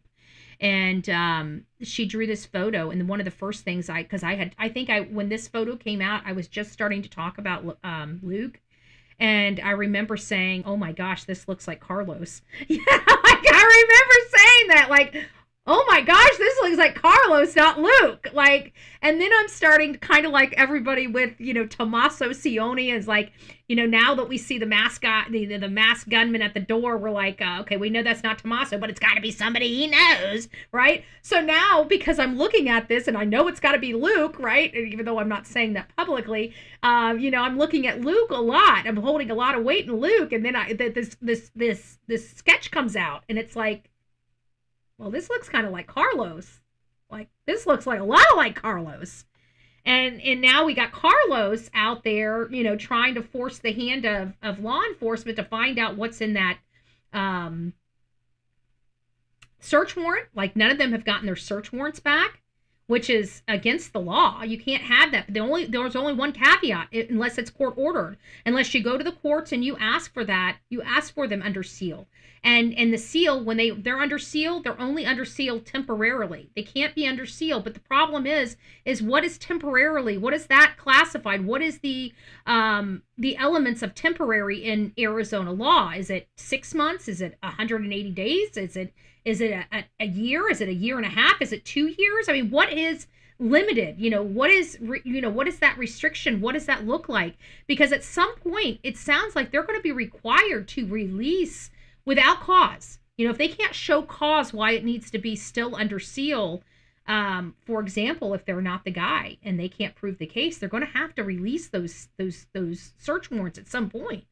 And they're still got them under seal. Listen, I don't know about this law. I don't want to say that, the judiciary is not acting right, but I don't know this place. And if I see the sheriff, and I know that the only way the sheriff can act this criminally is if he has a DA that's also somebody that doesn't follow the law, that's also corrupted. So now we got a sheriff corrupted, a DA corrupted. It usually means that when you have a sheriff and a DA that's corrupted, your judiciary is corrupted. So is the judiciary corrupted in this matter? Are they on the wrong side of this? And are they unfairly keeping these records sealed? Those are going to be things that they're going to have to take to court. But I'm starting to feel like we have an underhanded sheriff's department, we have an underhanded DA department, and we have an underhanded judiciary. But, on the same side of that, me saying that on one side of my mouth, on the other side of my mouth, I'm going to say, look, even the DA dropped the charges for Juice. They dropped the charges for, actually, I don't know if they dropped the charges for Juice, but they dropped the charges for 857 Tucson. I'm not sure if they dropped the charges for Juice because he's black. I think they're a racist community, in my opinion. I don't know that to be fact, but I think it's awfully funny that everybody but the tattooed guy and everything for the tattooed guy, Alec, right? You would think they would go after him harder than DA Juice, but they're not. They're going after Juice. I mean, they kept his one resisting arrest, but I don't know if that's going to stick because they had no probable cause to put their hands on him to begin with. They should have never touched him. Just because you wear a badge doesn't mean you skate on, criminal conduct. I mean, they committed battery. Those officers committed battery upon Alec. If you really want to know what the law is. Because they had no probable cause to put one finger on that man, and they did. That is battery of a law enforcement officer. Okay? So I think that he's not only going to have, he's going to be able to get that kicked. I think he's going to be able to have a lawsuit specifically on that himself because, in all fairness, he probably got hurt. It looked like his shirt was stretched by officers that should have never even have put their grubby hands on him. From a corrupted police department, sheriff's department. It's going to be all kinds of messed up. But, again, this is going to take years to sort out, just like mine's going to take years to sort out. I mean, we're already 2.5 years into mine, and we're nowhere we're nowhere closer to being done with my case 2.5 years in than we were 2.5 years ago. I haven't even seen a judge in 2.5 years. So these things are drawn out, and they're drawn out by the courts. They're drawn out by the courts. So there is that. I'm pretty sure you would have called the cops on me if I sat outside your house 24/7. Just saying. No, I wouldn't, unless, I mean, if there was a case going on, I've sat out there. I don't sit out in front of somebody's house 24/7, but during a work day, I'm out there during work hours. And I do come out there, like we were having a lot of problems with Quentin Simon with the night crew. There seemed like there were some people going to jail at nighttime, so we were trying to see what the hell was going on. So we ended up going out there at night just to see what was going on, and it was like crazy.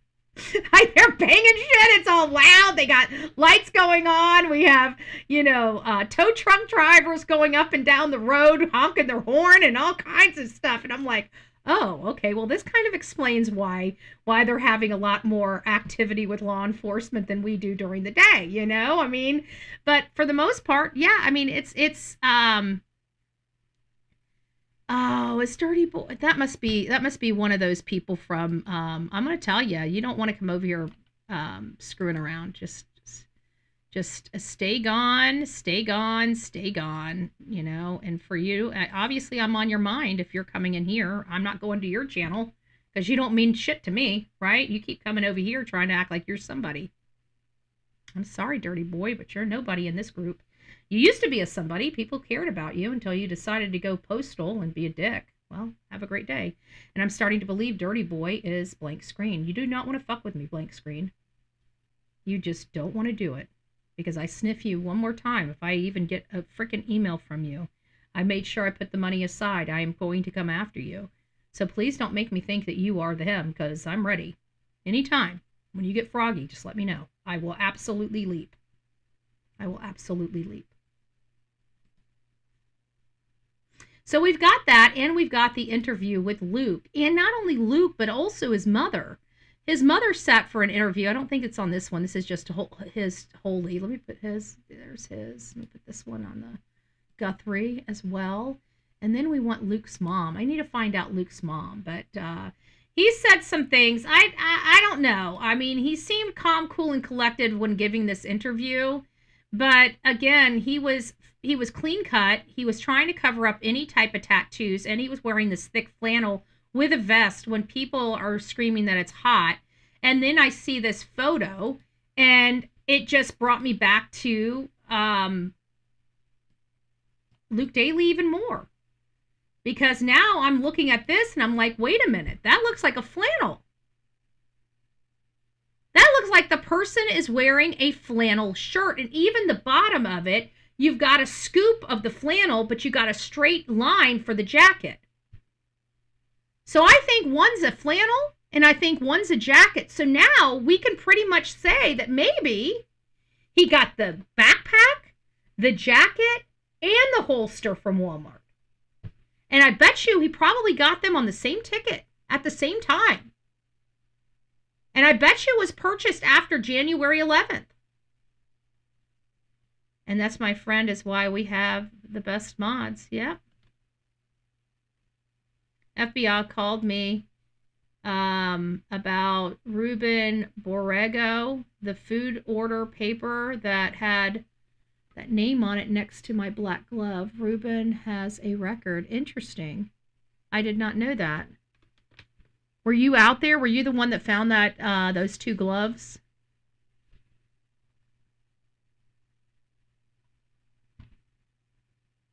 I'm not sure. Well, that's interesting. If you have any information, if you're from this local area, I'd love to speak to you. Email me at bullhornbetty@gmail.com, bullhornbetty@gmail.com. So that that might be it. I seen that, Yvonne. So many are displaced. I'm here. I'm over here now. And it's so smoky. Oh, are you guys talking about Washington? If you're talking about Washington flyers, were those arson? because I heard that they just started raging out of control for like no reason, and I didn't know if that was, you know what I'm saying?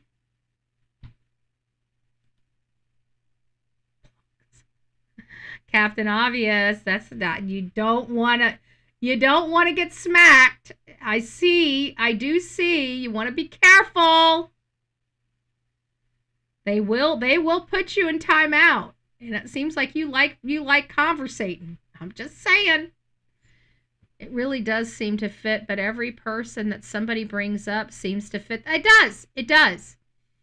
That's why I'm very cautious about this, because I even want to know what is like going on with if Luke and Carlos truly do have a connection. Some people say they do. I try to look at it. I'm not sure if I see the connection as clearly as maybe some other people do. But I'd like to see a strong connection, friends on social media, something where they're chatting back and forth, something where they know each other personally. That might be the problem.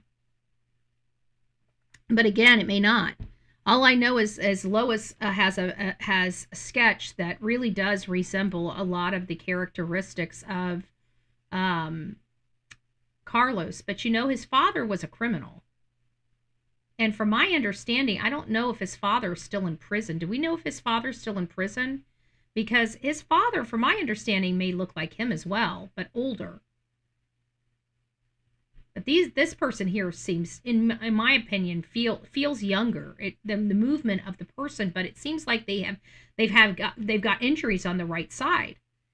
In the second video, in the only videos that we have to our public, it seems like there's some injury on that right side, including the hand appears to be hurting. And then we go over to the interview with Luke Daly. Well, he has a very, very, very much swollen hand on his body. And we're looking at that right swollen hand saying, well, somebody had already indicated that they think that this individual has a hurt right hand. So we have the indicators of a potential hurt right hand, a man that's clearly shaved his face to go on this interview, and one that's wearing a flannel to cover up any possibilities of people being able to see the tattoos up and down his arms. He does have tattoos up and down his arms, and we are looking for an assailant, especially that has a tattoo somewhere on this part of his arm, that comes down to this part of his arm that we were able to see when he was putting those things up. You could see right through, a little bit through this. And another thing is, we don't know if that camera, how that camera lens, is it mirrored or not mirrored? And that's going to be important too. I would have to say that it's not mirrored, because when he went to the left to get the weeds, he looked like he was like he was turning around. So yeah, I don't know. It seems to me like this is truly his right hand here, versus his left hand. So I think that this is the right hand, because whenever you look over, when he turns around, his right hand would be on the left-hand side of the video. You see what I'm saying?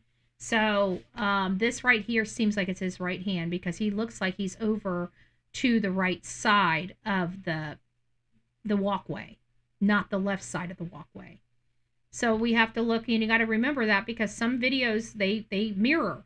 And when they mirror what you're looking at, you may be thinking it's a right hand when it's a left hand. So please remember that. So that's really all I have right now, guys, is what do you think about the flannel? Is this a flannel? Is this individual wearing a flannel? And is that flannel being debuted in Luke Daly's interview? I mean, we got a lot of things that are really starting to stack up against Luke Daly, but we also, again, have a sketch that has the appearances, a lot of the appearances of Carlos. So I guess we kind of understand why we have two subjects and why law enforcement is failing to clear them. Because how can you clear them when you don't know what you're looking at? But then again, how do you clear a family when you don't know what you're looking at? when you've been thinking that these were ransom notes all the time, it's easy to clear a family, right? Because the family didn't write the ransom notes. But when you realize the ransom notes are extortion and you got to go back to the drawing blocks, well, what happens if they did pay for a hitman? Now that you're looking at it in a different light, I don't see how they could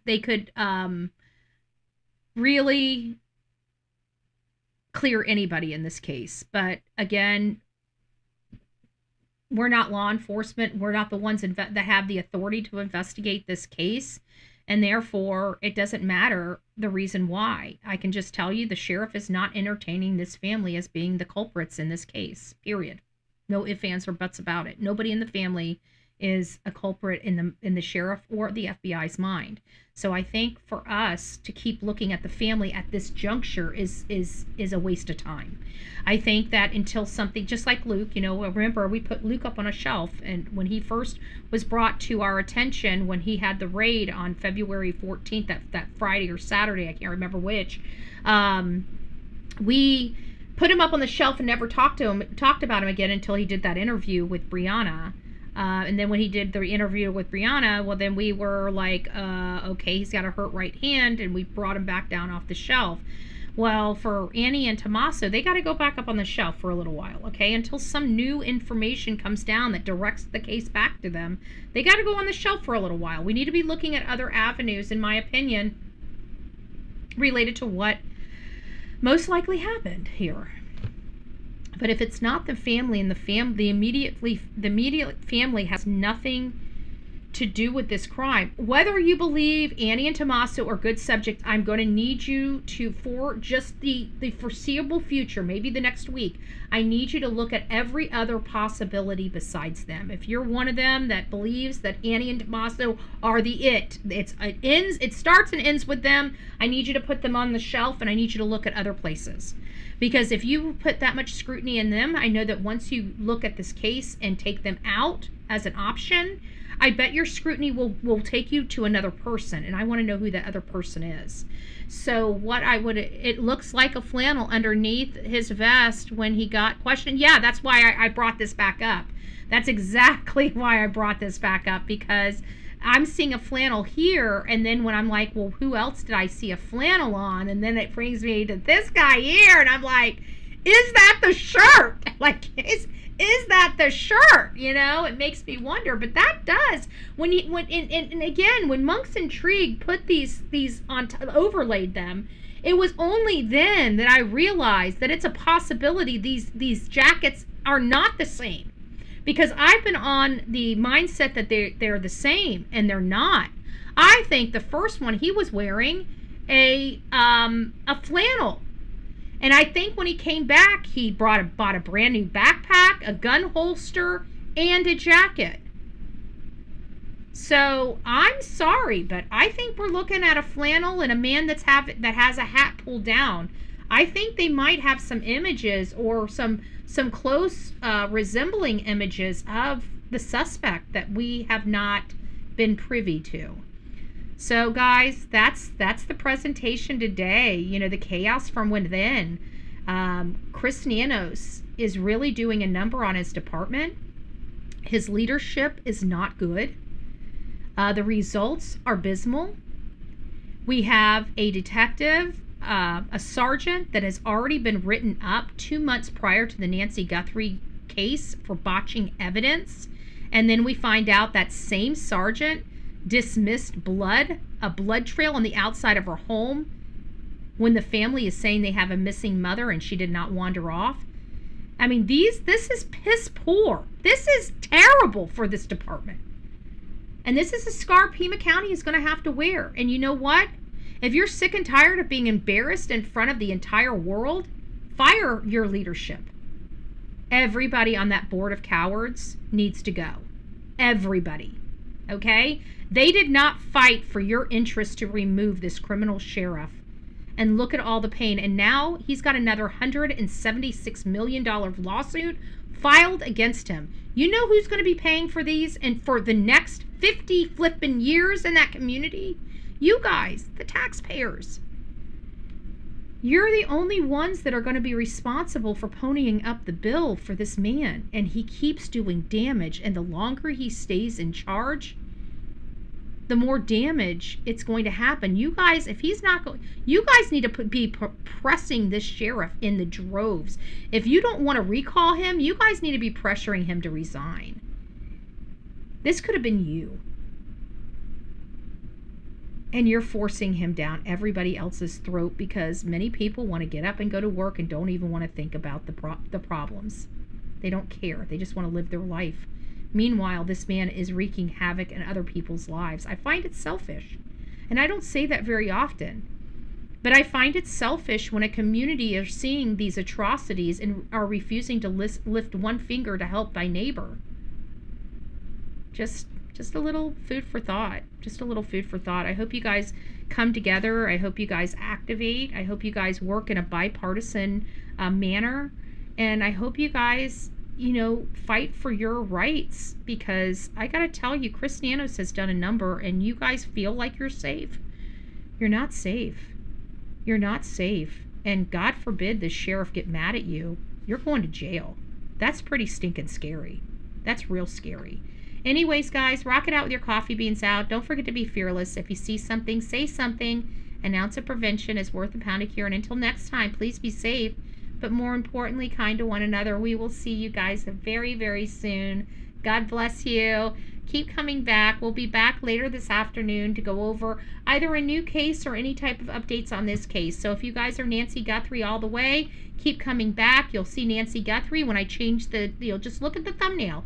If it's a discussion topic you want to be a part of, come back and be part of the discussion topic. If not, then we'll see you on the next show that you want to be a part of. So don't forget to hit that thumbs up button. Don't forget to hit that subscribe button.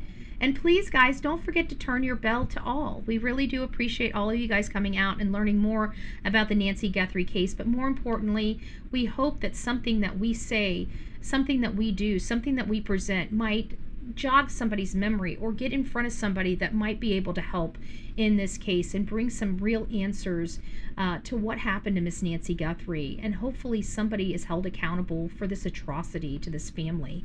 The family are victims, in my opinion. I do believe that Savannah is hurting over this. And despite how I feel about what she could have done differently or all these things, she's doing what she thinks is best for her and her family. And we all have to remember that. And we don't have to agree with it, but we have to remember that. If we truly believe she had nothing to do with it, we have to believe she is a victim.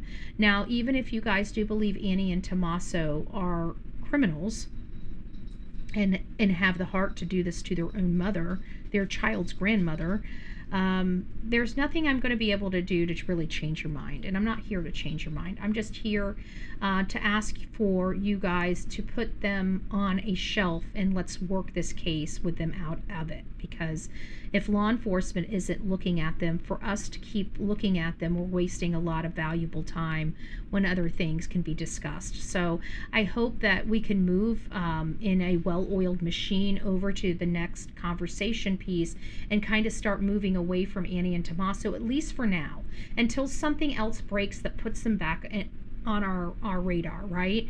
Right now, nothing is breaking in their direction, so we need to put them on a shelf for a while and start looking at what does happen. We never even explored Clay Couch very closely. There's been other people that are criminals out there, like one that has this weird thing up here at the eyes, and it kind of reminded seeing that little, like, it was like a knot there, but it's not a knot, it's part of the nose bone. And somebody found somebody with that exact makeup of nose, and I'm looking at it like, oh my gosh, that does look pretty close. So there's a lot of stuff that we could be really energizing our base to explore and look into that might be more productive in the long run of this case. So I think that that's where we need to go. Not that we're taking them off the table. I don't want anybody that truly feels, their heart and soul's in with Annie and Tommaso. I'm not telling them to take their heart and soul away. I'm just saying, let's retire it just for a little bit. Let's put a pause on that and let's move over here and start figuring out without them, what could this look like without them? Okay, they weren't even in town. Let's act like they were out of the country. They were on Mars at the time this happened. Now let's look at the case. okay? And let's look at this case differently with different lenses and different set of parameters. And we know a lot more now than we did early on. So let's start putting all of those together and seeing where we come up from there. I think there is a path forward, but I think we're looking in the wrong place. Even me, I truly think I'm looking in the wrong place. So you guys are leaning on me, I'm leaning on you. And I think we need to start broadening our horizons and start looking into other angles that we haven't looked at before, or even other angles that we have looked at that we need to explore maybe a little more in depth. Maybe the angle of the electrician, or cable installer, or something like that. There's something with this guy that makes me feel construction. So I'd like to learn the history of Luke, and I'd like to learn the history of Carlos. Like, I know Carlos is a delivery guy now, but just like I'm a true crime content creator, what was I before? I was a paralegal. I sold health insurance. I, did accounting. What was I before? What was he before? I had a drywall business. What was this guy before? Was he, did he work for a construction crew? You know what I'm saying? Like, what's in his history? I know that he's a deliverer now, but what did he do before now? I mean, delivery services have only blew up over the last, 8 years. But prior to the 8 years, not a whole lot of people used them. So what was he doing 8 years ago? Or 5 years ago? Or 4 years ago? We probably need to do that. I got the 911 audio for AA Juice citation and made a short. It's on my page if you want to hear it. All right. Yeah, I absolutely do. And we'll play it tomorrow. So I'll bring this up. I'll look at what Mark sent me. I'll look at what you sent me, Pretty, and then we'll bring it back either this afternoon or in the morning. So I appreciate it. But yeah, that's what we want. We want as much information brought in as possible. And that would be great. So come on back, guys. We'll be back later this afternoon. I don't know what time. It's kind of our low time. If I probably was a little more consistent on a time in the afternoon, we could probably build, more of a viewership up for that time slot. But to be honest with you, my afternoons just come and go. So I don't know where my time slot's going to be in the afternoon. We definitely know where our time slot's going to be in the morning, but the afternoon starts getting a little hairy for me. So anyways, guys, I hope I was able to present some information that you found valuable. If you like the content, please don't forget to hit that thumbs up button. Don't forget to subscribe if you would like to be part of the coffee club and engage in conversation in the chat. Please subscribe. We don't really run live shows without subscriptions. And we're going to be throwing out some videos. If you're not part of my TikTok, I've already got 2 videos in the curator that's going to be dropping later today, probably around noon, 1, and then 2. I'll have 3 videos dropping today on TikTok, and then we'll have some posts on X as well as Instagram. So if you're not following me on these pages, and we do have a Substack, but I'm trying to decide whether I really want to move forward with my Substack or if I want to move forward with a Patreon. So I'm trying to figure out what other option to incorporate into our platforms for a variety of purposes. So I just need to find out what you guys would prefer, but we are trying to build up. I'm trying to decide what I want to do. Patreon seems like it's going to be a lot more involved than I really want to get involved with, but if we can get it up and I can get a well-oiled machine on there, then I'd like to, because I'd like to start downloading more case studies and stuff like that on the Patreon, where we have, real autopsies and real information that you guys can peruse through in a catalog of stuff. But it's going to take a lot of time that I just don't have right now to invest in getting that all set up so you guys have content to explore on the Patreon account. So there's just a lot of things that I personally, that's again we're right, it's I use we so much that it just comes out naturally when I'm talking about decisions I'm personally making for the direction of this show. But not this show, the brand. We have a brand, the Bullhorn Betty brand, and we're just trying to see where the brand is going to grow to. But this is our home. Our home originally was TikTok, but TikTok started really doing some screwy things on their platform, and I kind of reverted over here many years ago, 5 years ago, shortly after Gabby Petito's case, and I became, I liked the platform, the YouTube platform, but it was a lot harder. Like I could go on TikTok, and it seemed like every day I would get thousands of, views and, thousands of people coming on. And it was so hard to build on YouTube. But we ended up breaking through the threshold of YouTube, and it's been just an amazing. I'm glad we are here. I didn't realize how hard it was to build a platform on YouTube. It's probably the hardest platform to build your audience on to any real degree of viewership. It's very difficult. So for the people that are coming on here, just keep consistent and keep working and just keep trying to find things that interest you. If you keep true to who you are and the things that interest you, people will come around. People will come around. It's just for those that are here, they've arrested someone for arson. What a shame. What a shame, all of the destruction. What makes people just want to hurt innocent people for no reason? I mean, the lives, I don't even know if anybody's life was lost, but I know that people's entire worlds, keepsakes, things, worldly possessions that mattered to people so personally, and for somebody to rob that from them. I don't understand. I don't understand. People are angry and mad, and we get people that are jerks, like even me. Sometimes again, my patience is this. I have this much patience, and then I'm like, right? But I would never want to hurt somebody. Being impatient and wanting to cause somebody harm are two totally different mindsets.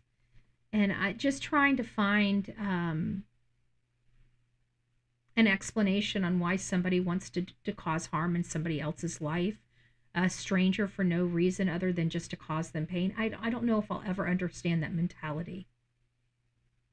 That's the hate channels mentality. But it's like on steroids. But if we didn't have hate channels and we had love channels, we wouldn't have these things going on. It's all these hate channels that and all these people that are hateful people that keep spreading hate. We need more people. All the people that have love in their heart, quit being so claustrophobic and silent. Spread your love, because your love needs to be spread, because these people are spreading hate like water. And if we can start spreading love like water, then maybe we can counter some of the hate and turn people into normal people again. But people have just gotten away with being able to treat people so deplorably, and it makes them feel good, so they continue to do it. How does it make you feel good to continue to hurt people deplorably, to talk to them deplorably? I don't understand that. When people are jackasses, then yeah, then so. But there's some people that I see that are just nice people that just, it's awful. It's awful. Anyways, we're getting off on a tangent, but I hope you guys have an amazing day. Have a great Wednesday. Happy hump day, by the way. We're going to be sliding into the weekend very, very soon. So we'll see you guys this afternoon. Come back. If nothing more, we'll see you first thing in the morning. God bless, and we'll see you soon.